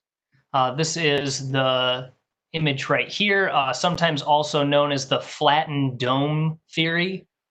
This idea is that your brain perceives the horizon as far away, but your brain perceives the altitude of the sky as not quite as far away. And so when you kind of do the when you draw the lines, you can see that the object is correct on the horizon, but as it goes up, it appears smaller. The thing is that we don't think that the moon is smaller when it's high in the sky. We think that it's bigger on the horizon. So I don't know how I feel about the flattened dome theory. What my favorite one is probably this next one here. This is known as the Ponzo illusion. It was, I wouldn't say discovered, but created by Italian psychologists in 1911. And this is that object size are determined by their surroundings. So when the moon is low on the horizon, it is near buildings, it's near trees, it's near things that you can judge its size by. So imagine that as this image over here. But then when it gets up into the sky, it's surrounded by the black void and these very large expanses, and that makes it look smaller. Makes sense to me. Very similar is the relative size hypothesis. This is this image here, which is just another way of kind of distorting an image and screwing with your brain chemistry and making one object look larger than the other. And then the last one, this one's really weird. This is the angle of regard hypothesis, which I absolutely love the name of. And this is that the angle of the head, when tilted, makes objects appear different in size. I don't think I buy into any of that because as I tilt my head, I don't see any of like the room distorting or anything. So I don't know where that came from, but it cracks me up. So to prove that this is an illusion, you can do an experiment. And this is what was done in this series of photos off to the right. When you take your moon distortion picture right on the horizon, don't go home right away. Wait a few hours. Take more pictures. And you will find that when you stack these images on top of one another, the moon is the same size in all of your photographs. Even though when you were taking them, the moon may have appeared bigger early in the evening and appeared to get smaller. You actually put all those photos together, you'll see that they're the same size. Another fun thing to do to get rid of the illusion of the moon being large on the horizon is actually to turn around and look through the opening in your legs. When your head is upside down, you don't have all the same cues as to how the world is supposed to be shaped. Maybe this is the angle of regard hypothesis coming back to haunt me. Really, it's just a thing that astronomers do to make people look foolish, but it really does work. It's kind of funny. So the next time you see a big orange moon on the horizon, try turning yourself upside down and looking at it and get back. And my clicker stopped working. All right, here we go. This is a fun one. This is another one that you can do yourself to prove that the world is the way we think it is. This is a favorite of the flat earthers. This is the Terminator illusion. A lot of people have never noticed this before, but when the moon is out, just after sunset or just before sunset, or even in the middle of the day when I took these photos, it's hard to see in these photos because they're so large. It's much easier when you're actually standing out in the real world and you can kind of draw your own lines. But for instance, in this photo down here, the moon is right down here, and you can see the terminator of the moon, which means that the sun should be in this direction here. But these two lines do not match up, because if I go from the moon this way, the line to the sun is over here. So what is going on? So flat earthers point to this and say, see, the terminator of the moon is not caused by the sun. You guys are crazy. Space doesn't exist, all that nonsense. This is actually an illusion caused by the extreme geometry of the situation. The moon you can think of as being close to you relative to the sun. The sun is about 400 times farther away than the moon is. So the triangle created between you, the moon, and the sun has a very long leg in one direction. And so you sitting here at this location in space can cause a weird distortion.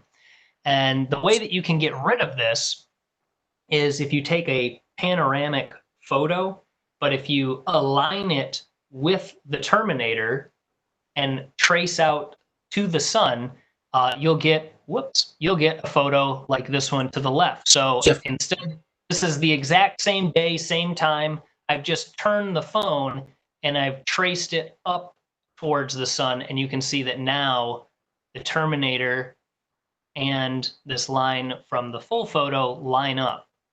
Okay, and so what's happening here is it's how the geometry of you turning the phone works. If you go horizontal, you're not matching up with the actual geometry of space. that makes any sense, like this actual triangle between you, the moon, and the sun. Another way to prove this that's a lot easier is to just put a ball out in front of you. That is this photo here. This is a small earth marble I have, and you can see the moon in the background. I had to zoom in quite a bit to get these the same relative size, but you can see the terminator of the moon right here, and the shadow on this marble matches it perfectly. So Jeff, I realize this is late to tell you this, but the no. self view down in the bottom right was covering up the moon. So could you move that for just a second so we can see the? You're not going to see much. Yeah. Okay. It's a tiny Okay. little moon. Okay, we weren't missing much. Okay. Yeah. It's hard to get photos of the moon and the sun when they're relatively far away, but that's when this illusion is easier to see. I don't know. I've had it pointed out to me at Stargate one time where a woman asked, like, hey, how come, like, I thought that the sun is causing the shadow, but the line from the sun to the doesn't match up. And it's because that line is much longer than you think it is, and it doesn't actually go right. Well, I mean, it does go right from the sun to the moon. Do this one. Get yourself a ball, hold it out in front of you, but you need to make the same line. You need to be pointed towards the moon. If you turn over here, then yeah, you're going to get a different shadow because you're creating different angles. But if you make a close line between that object and the moon, you'll see that the terminators match up. All right. This is one that is also kind of interesting, and you can take photos of it. I wanted to do this, but I just went into Solarium and cheated.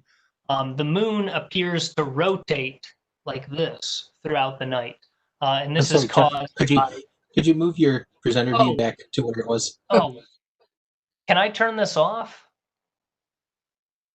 Maybe. Stop showing myself video. No. Mirror. Oh, geez.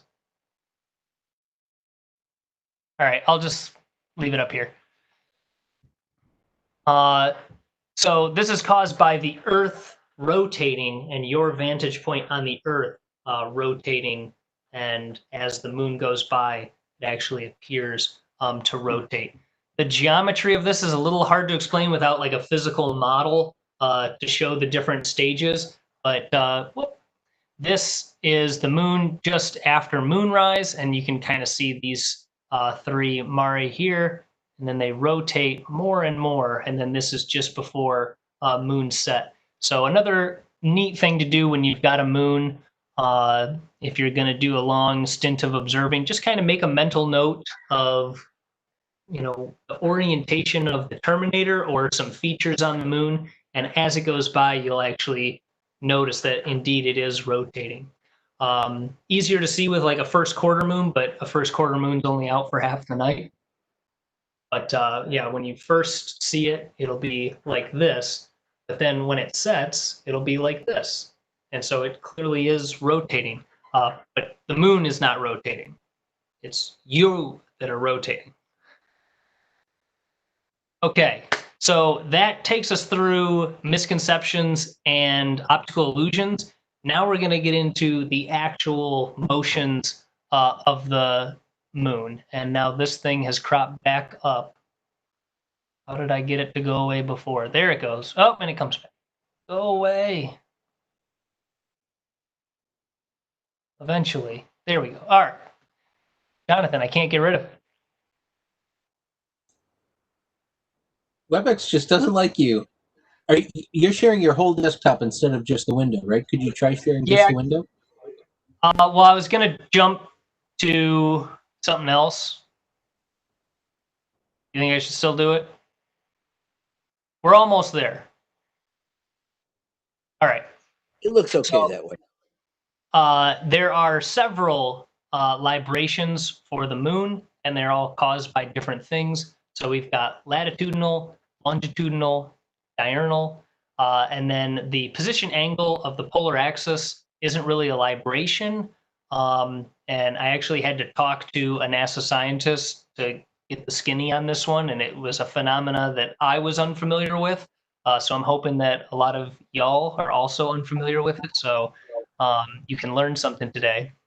Jeff, And then what's the definition of a libration? What's that? What's the definition of a libration? So a libration is a rocking motion. So I'll show you in just a minute. And then hopefully we'll have time to go over this animation that I created. So the latitudinal libration is caused by that inclination of the moon's orbit. So when the moon is on the high side of its orbit, we actually see under it just a little bit more than we usually do. Then 2 weeks later, it is on the lower side of its orbit, and we see a little bit more of the top half. This libration is only about 5 degrees, and you can see it in these pair of photos here, just how close Tycho appears to the limb of the moon compared to this photo here, where it is much further up. And so obviously Tycho crater isn't moving. It's not that the moon is actually rotating like this. It's just that sometimes it's above us and sometimes it's below us. And so that motion up and down creates this rocking effect, which is known as a libration. The longitudinal is a little bit harder to understand. It has to do with orbital mechanics and Keplerian motion. The big takeaway, I said earlier that the moon rotates at the same speed that it revolves, and I said that that's half true. That's half true because the speed of the moon is actually changing, because as it gets closer to the Earth, it goes faster. As it gets farther away from the Earth, it goes slower. And so there's a mismatch between its speed around the Earth and its rotation. And so it doesn't always perfectly point in the same direction. And so this creates a horizontal or longitudinal rocking back and forth. This one's a little bit more extreme. Let's see. Looking for how much this is. Not important. Just look at these photos here. Look at this mare right on the edge of the moon, and then with some libration, just how far in to the body of the moon it appears to go. So that's, again, an apparent rotation of the moon. The moon is not actually rocking back and forth. It's caused by this subtle motion. And I have an animation that I hope to show at the end. The last one is the smallest libration. It's only about 1 degree, so it's really hard to detect without very careful observations. But this is a horrible graphic, but it's the best I could find. As the Earth is rotating, your vantage point relative to the moon is changing. So you can think of this as, well, let's start here, because let's assume we're looking at a top-down version of the Earth-Moon system. You start here at moonrise, and this is what you see, and then 12 hours later, you are over here at moonset, and you have a slightly different vantage point. This is obviously much exaggerated, but you tend to measure that diurnal parallax or libration. The position of the polar axis. This was, I saw this in an animation and I didn't know what it was, and I couldn't figure out what was causing it. So I had to contact someone at NASA, and I said, what is this? And he said, it's the position of the polar axis. And I said, is there a fancier name for that? And he said, no, not really. And I said, okay. So I got a globe out and I took a series of photos to show what's going on here. And so basically, as the moon goes around the Earth, its polar axis is tilted, and it is different than its rotational axis, and it's different than our tilt. So it has its own tilt, and that can be tilted towards us or it can be tilted away from us, depending on where it is in its own precession cycle, which we'll talk about a little later. So you can see in this series of photos, when you start off here on the right, that axis creates a rotation this way. As you move around, you create this rotational effect where it looks like, well, and it's a globe, so it looks like the Earth is rotating, but it'll be the moon in a moment. And so it does this odd rocking, and that can actually make the moon appear to rotate about 24 degrees, which is rather substantial. This one's rather hard to see unless you have something to measure it against. And because there's that other rotational illusion that's caused by the Earth's motion, this one is nearly impossible to like see for yourself, but it really is there. And so we're going to put all of this together. The team that built this was actually the person I got to talk to about this. And so there's a lot to unpack here. I'm going to click on the link in a moment. But here we have the moon going around the Earth. This disk here shows, the moon where it's at its furthest point and where it's at its closest point. And that circle within that wider circle actually migrates slowly over time. So that's why they have that graphic. And then here we have the Earth with a line at scale to the moon. So you can also watch the moon here move in between its closest point and its farthest point. Here we have all of the librations. So this circle here is showing you that longitudinal libration. The circle right here is going to show you that latitudinal libration. And then the angle here is showing you that polar axis. I don't know if I should call it a libration, but that polar axis meandering.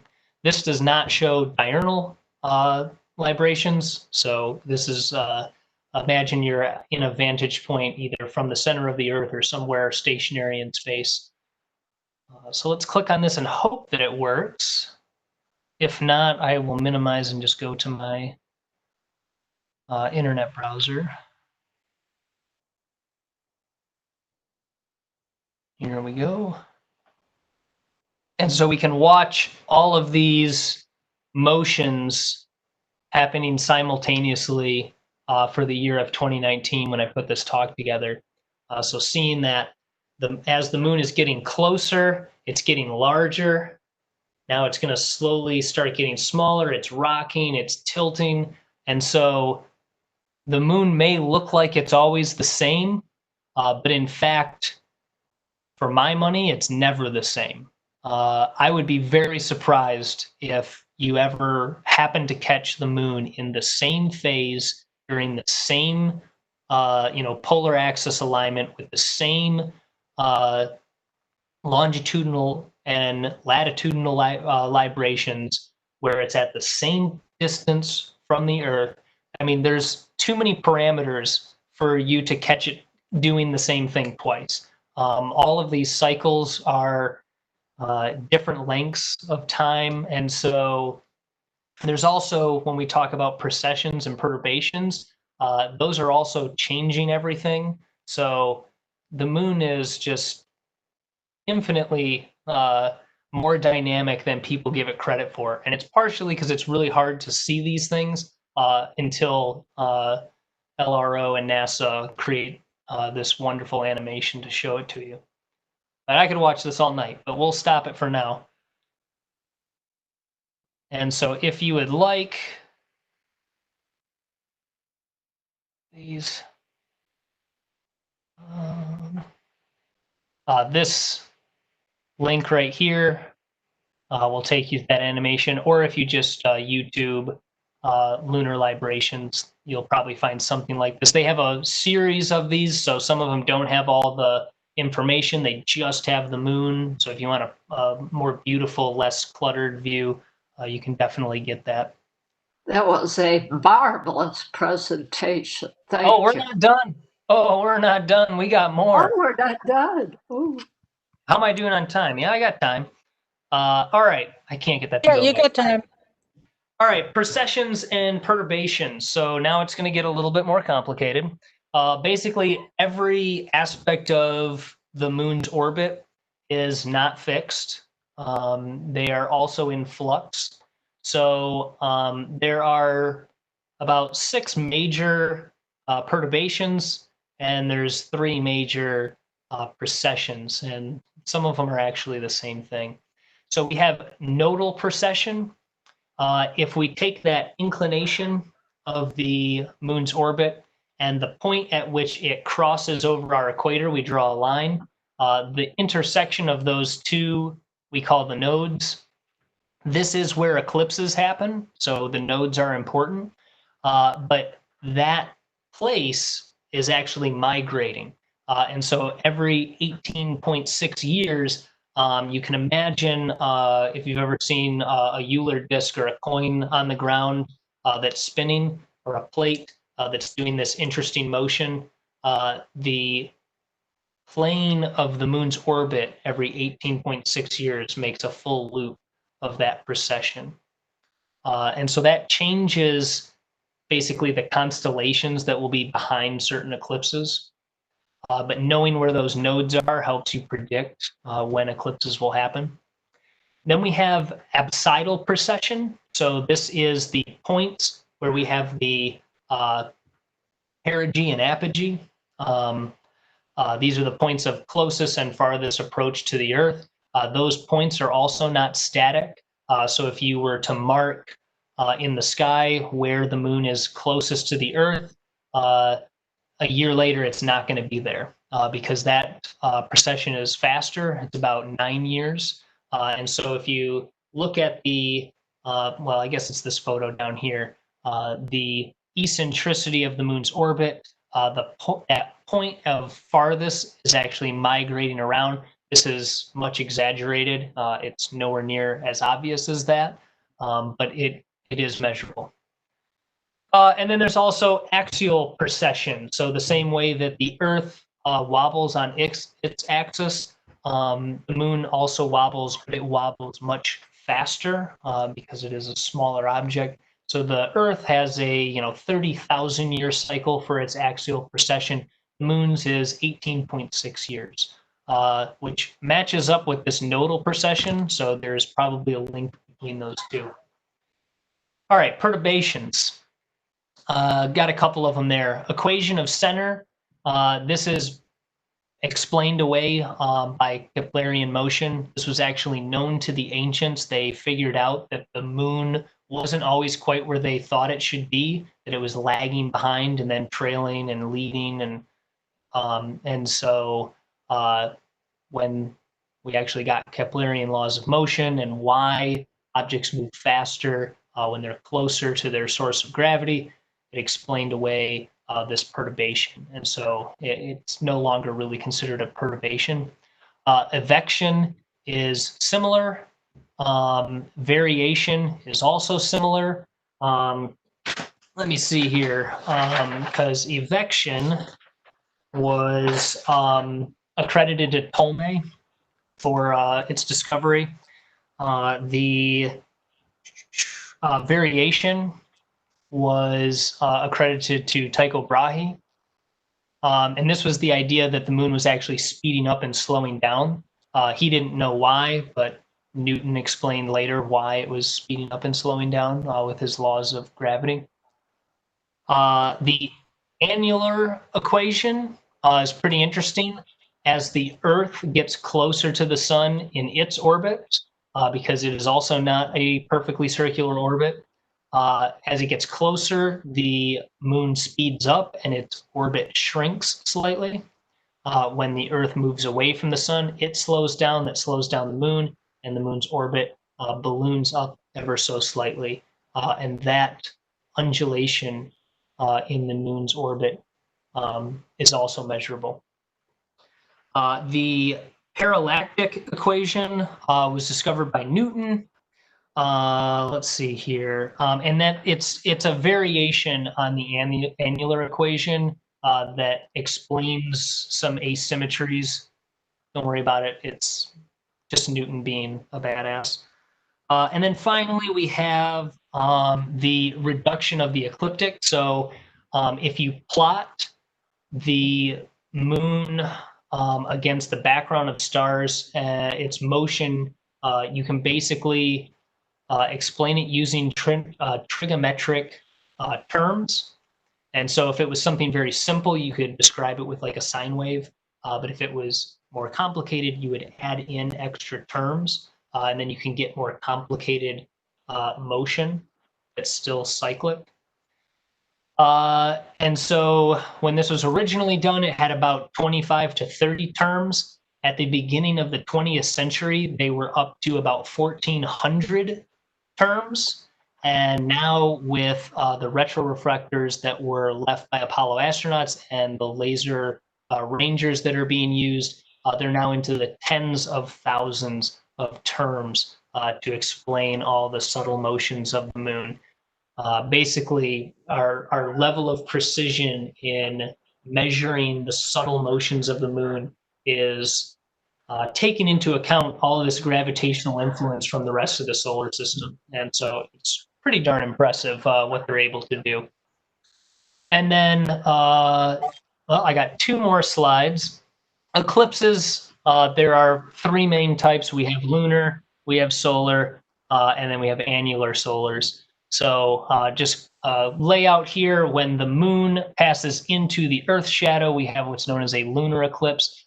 When it passes only partially into the umbral of the eclipse, that's when I get really mad.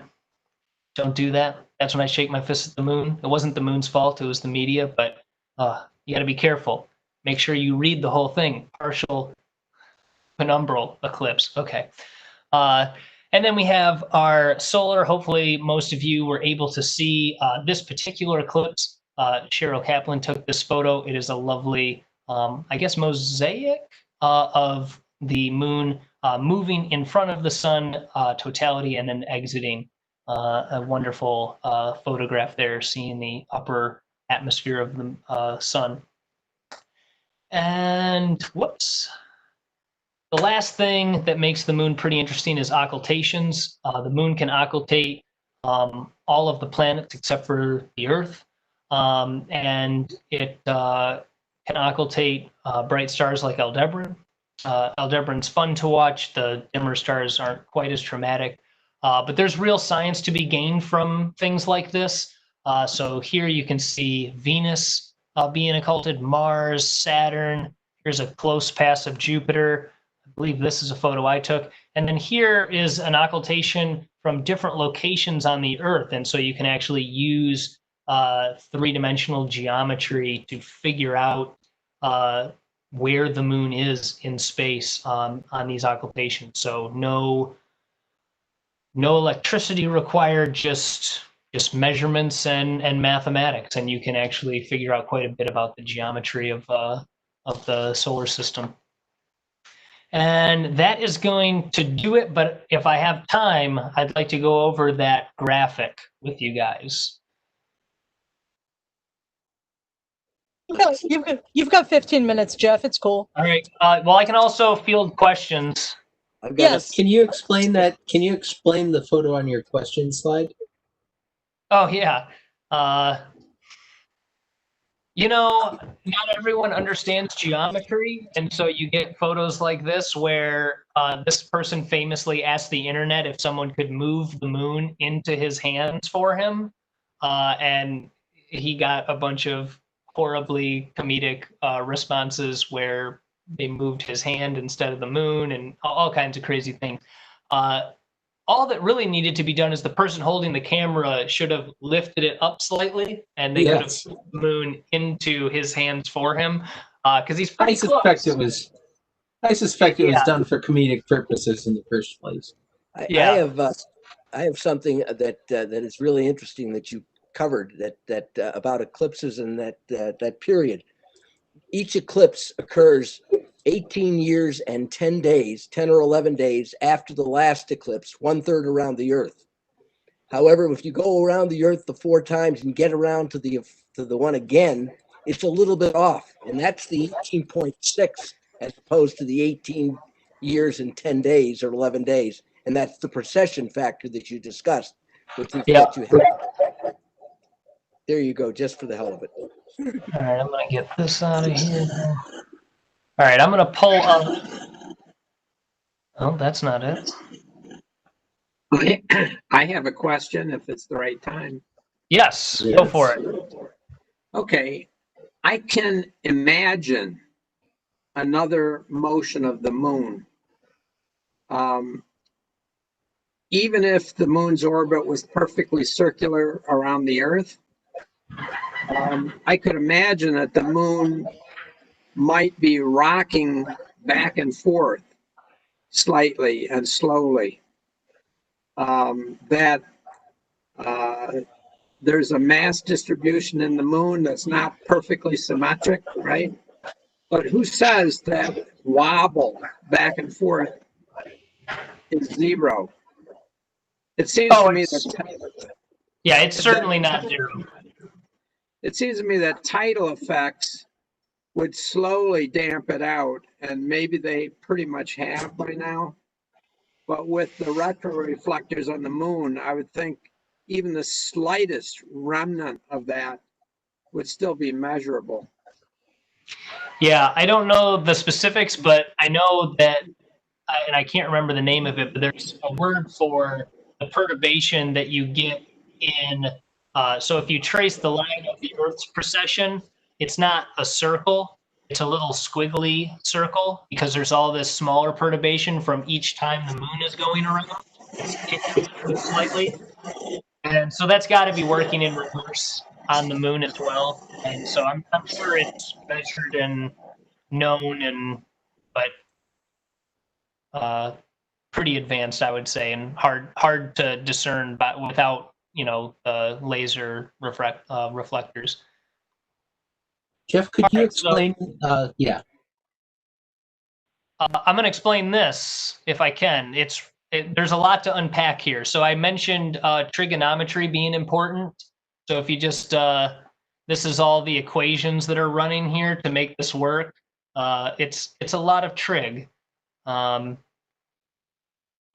just so you can understand my neurosis, this is what I do with my free time. So we'll go down here to the T sub M. That is what drives this whole show. So what you're looking at here, imagine that you are looking down onto the Earth. So this is the Earth right here.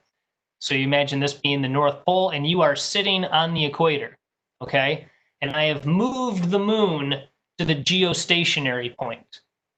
So can anyone tell me if you're standing on the equator, and also let's take the inclination out of the orbit.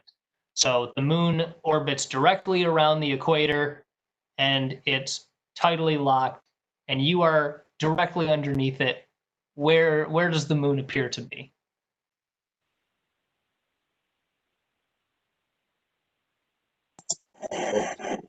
Not Nadar, but that's right, it's at the zenith. You're standing right underneath it. All right, so you are standing here at this viewing point. This red line draws you out to the moon, okay? So when I hit play here, we can watch the moon go around the Earth. And because it's at the geostationary point, it's always going to hover directly above you because you're rotating at the same rate that it's rotating, okay? Let me know when I've lost you. Now, let's add something interesting in. We'll add in another moon, which is this blue orbit. This moon has the exact same period of rotation, but its eccentricity is non-zero, okay? So what that means is it's going to take the same amount of time to go around the Earth, but it's going to be in different locations. It's not always going to be the same distance away from you. So now we have this moon here, and we have this black line that shows the line of sight between you and this second moon. And if I go to t equals 0, you can see that everything lines up because this moon is out here, this moon is right here, and they are both directly overhead. As you press play, the one that's closer to the Earth moves faster, and so it gets away from that other moon. So now let's look. I understand that this is weird, so let me know if I'm losing you. Now imagine that you're looking at that moon, okay, the one that's stationary in the sky. It's always going to be at the zenith. That is this black disk right here. Where is that other moon relative to that one? That is this blue disk right here. So you can see that if you're standing here, the red moon, or this black one, is directly overhead, but the blue moon is to your left. And when you look at this, indeed, the blue moon is to your left. But that moon is also tidally locked and is rotating at the same speed that it's revolving, which means that its line of sight to the Earth is going to match up with that red line. So this black line here is parallel to this red line here, which means that you'll actually be seen around the corner of that moon. That is longitudinal libration. And you can see that as this darker blue portion here. That is you seeing around the corner of the moon, okay? It's not a shadow, it's not a phasing. Imagine that the near side of the moon is light blue and the far side of the moon is dark blue, and you're looking at that rotation. So now when I hit play, you can watch these two moons appear to go around one another. As this moon goes out and gets farther away, it shrinks into the sky. The libration starts to go away. It passes behind our other moon. It reaches its smallest point. Now it's going to come around to the right. You're seeing the libration on the other side.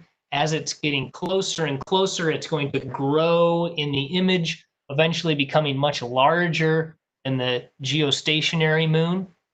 You see a huge libration there.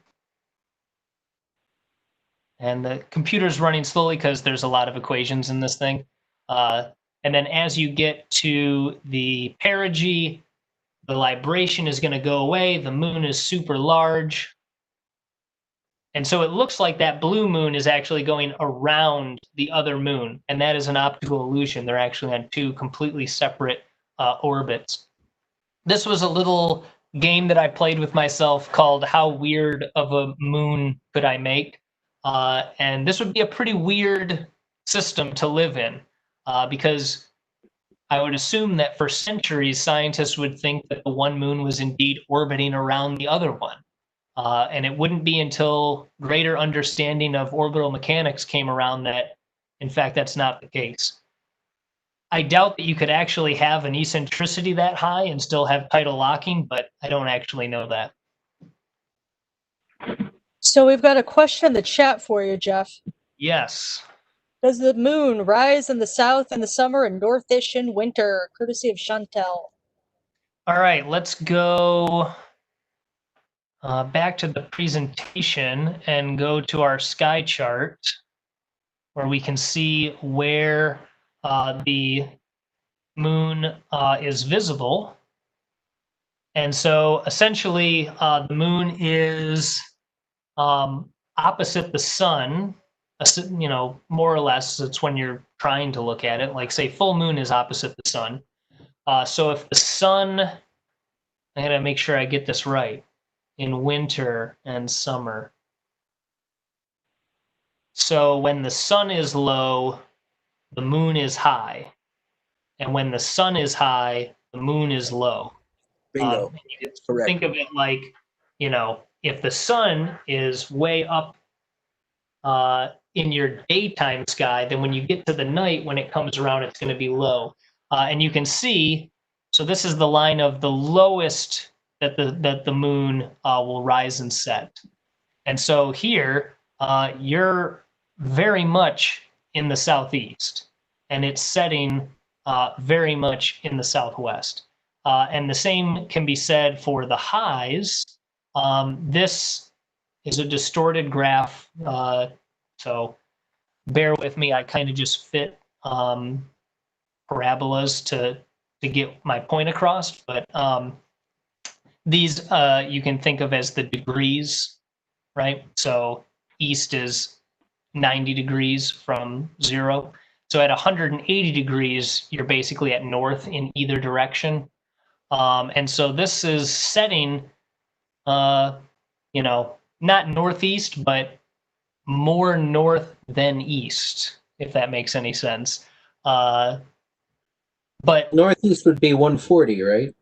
Right. So sorry, not more north, but it is north of east.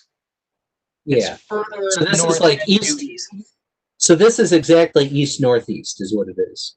Right. And again, I wouldn't use this to go out and try to measure where the moon is setting. This is, I'm fitting a simple function. That looks totally correct to me, though. I think that's basically right. It should be approximately close, but I wouldn't say it's correct. Just because of how the reference from someone on the equator. No, this is set up for our location in Southeast Detroit.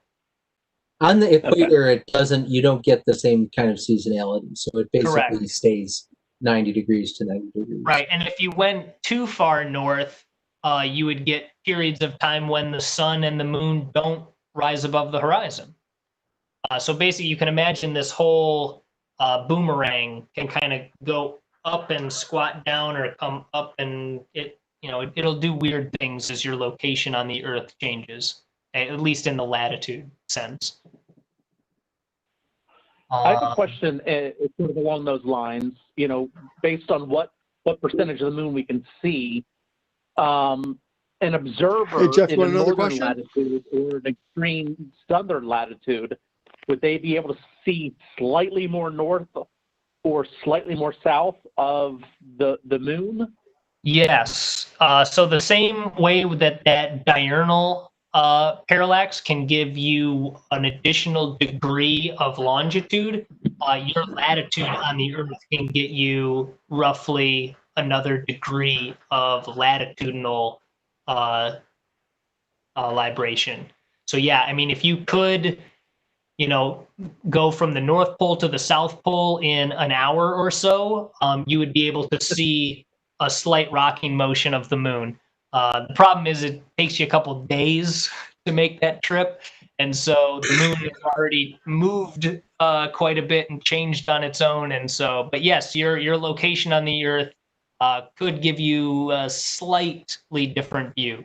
All of the librations, when you add them together, makes viewing about 60% of the moon's surface possible, which in a purely geometric sense, you should only be able to see 50% of a sphere from a vantage point.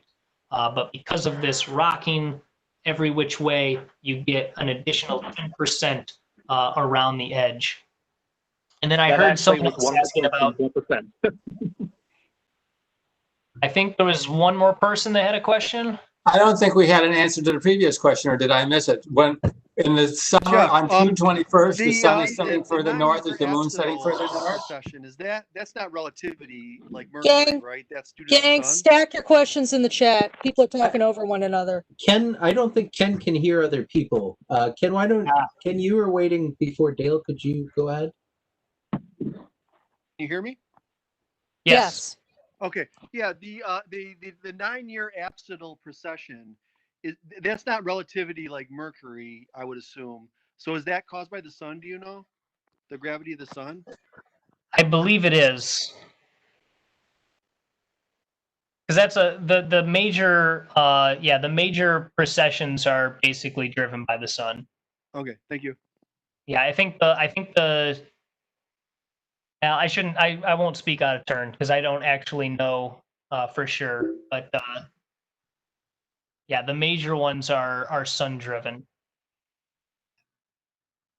Sense.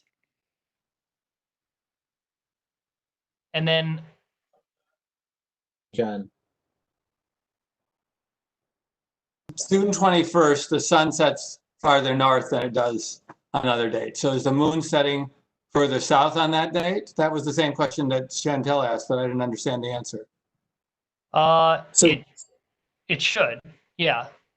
Yeah, so this diagram that's up right now shows basically, so the moon is gonna rise only about 50 degrees north of south, 50 degrees east of south.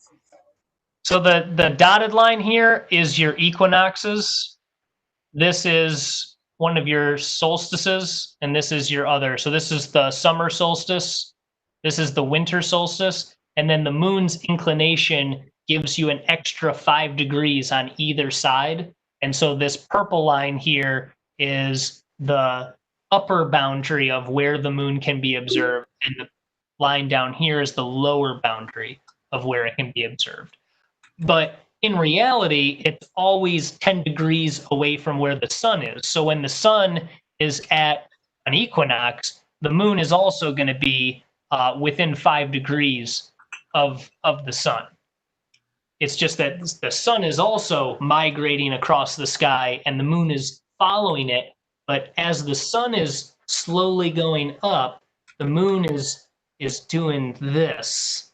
And then the sun comes down and the moon's doing this. And then it comes back up and the moon's doing this. So there's this additional motion of the pathway of the moon. And in fact, I believe there's theories about Stonehenge, or there's a different henge somewhere in England that actually marks out locations where the moon rises. And they could count, and they had a calendar based on this meandering of where the moon actually rose from. Yeah, Does that make more sense? So even No, though I still don't know the answer to my question. Okay, so just one yes or no? Can we answer the question yes or no? When the sun is setting further north, is the moon setting further south? Yes. Yes. Thank you. And vice versa. Right, so correct. even though the moon isn't on the ecliptic, it's true of the ecliptic too. So if you think about in the summer, the sun rises very far in the north. So the sun is up all day and it sets really late at night at the summer solstice. And then Jupiter and Saturn come up and they're only like 15 degrees above the horizon. So they're really a hassle to observe in the summer.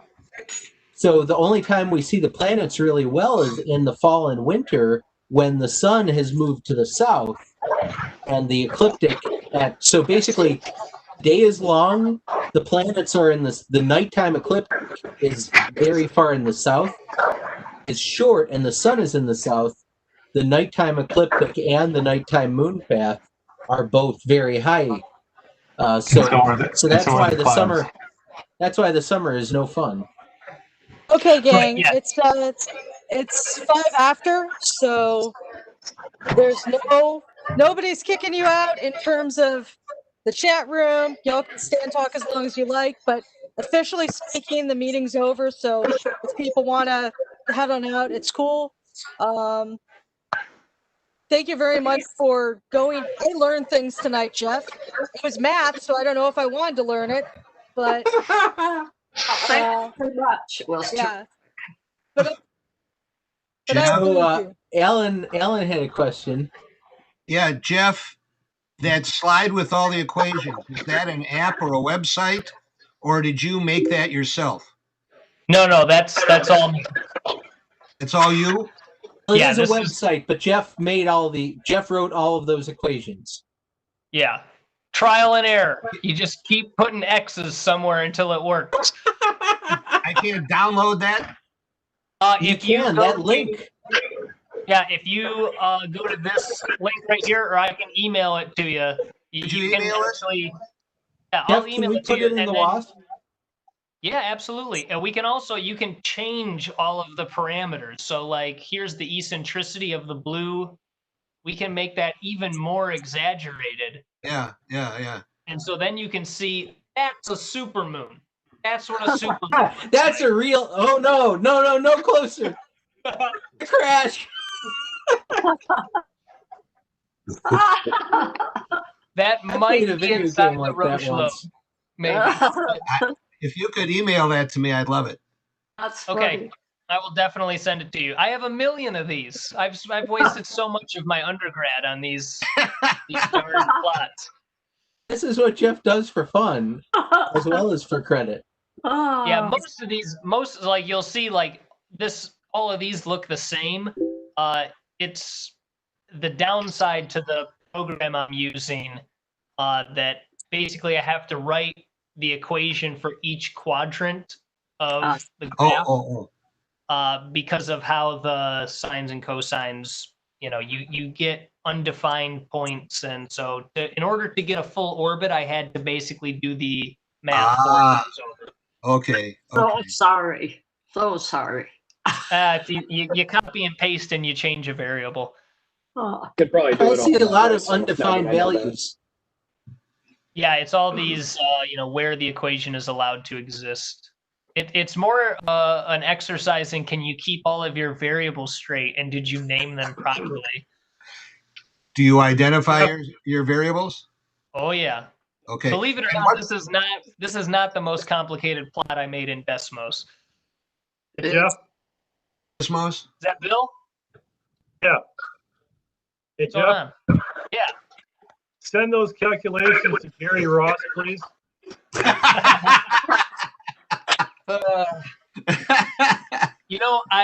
I wrote my own Stellarium program. It's all word.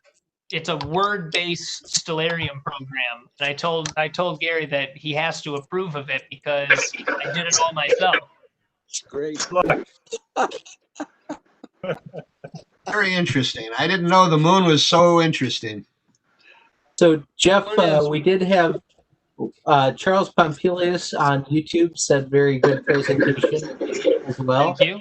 And we did have somebody ask the question, does the fact that the moon is slowly drifting away from the Earth cause significant changes? No. I have a different. I was building a calculator that would tell you when the time in history that total solar eclipses started, the time when annular eclipses started, and then the time that those types of eclipses will stop. So eventually, we'll stop getting total solar eclipses, and we'll only have annular eclipses. And millions of years, well, probably a billion years in the past, it was the opposite. We only had total solar eclipses, and you couldn't have an annular eclipse.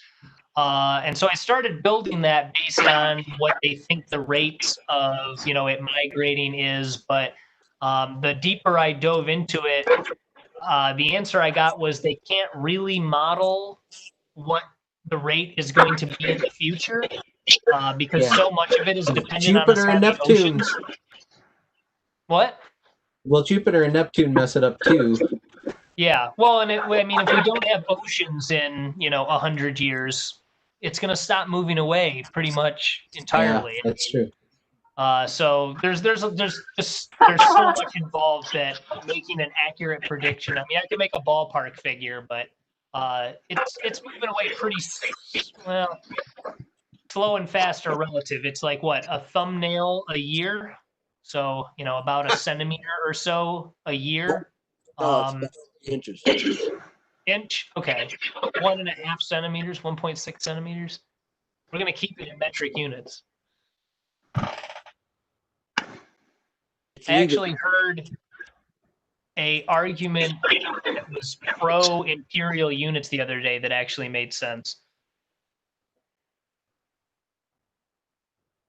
I use imperial units for temperature. That's all I have to say about that. Yeah. Really well, like if you make imperial units correctly, you can divide. They have more common factors. So, like if you have a base 24 system for your units, you can divide it up amongst more numbers easier than just base 10. But I don't know. Base 10 is easier to do in your head. Coincidence that you're giving this presentation on full moon? No, it was well scheduled. I looked, at the timing of everything, and I went to Dale and I said, "When's the full moon?" No, I just wanted it to be many months away from when I left office, and so I picked August. Perfect. You needed time to put together all these equations, right? I was trying to build an eclipse predictor, and that got rather complicated rather quickly. That's when I discovered all the weird precessions and perturbations. So Jeff, go ahead. Well, they were predicting eclipses in 4 BC, and it's actually really difficult to do. It was Totally a off topic, it was a but wonderful talk. and you should now go and have a libration. There you go. All right. Well, Thank you for very those of you listening on YouTube, I see the number is falling rapidly. Thanks for being with us, and say goodnight, Gracie. Good job, Jeff. Thanks so much, Thanks Jeff. a lot, everyone. Thanks, Jeff. wonderful meeting. At some point, I'm going to figure out how to stop sharing. Oh, stop sharing. There it is. All right. Take care of yourselves, guys. See you later. See you guys at Macomb. Yes. At Virtual Macomb. Virtual Macomb. All right. Good night. Okay. Good Good night. night, everyone. Thank you so much. That was Bye-bye. just so beautiful. Thanks for being here. Thanks for Night. transcribing the link, David. Yeah, thanks. And the stream.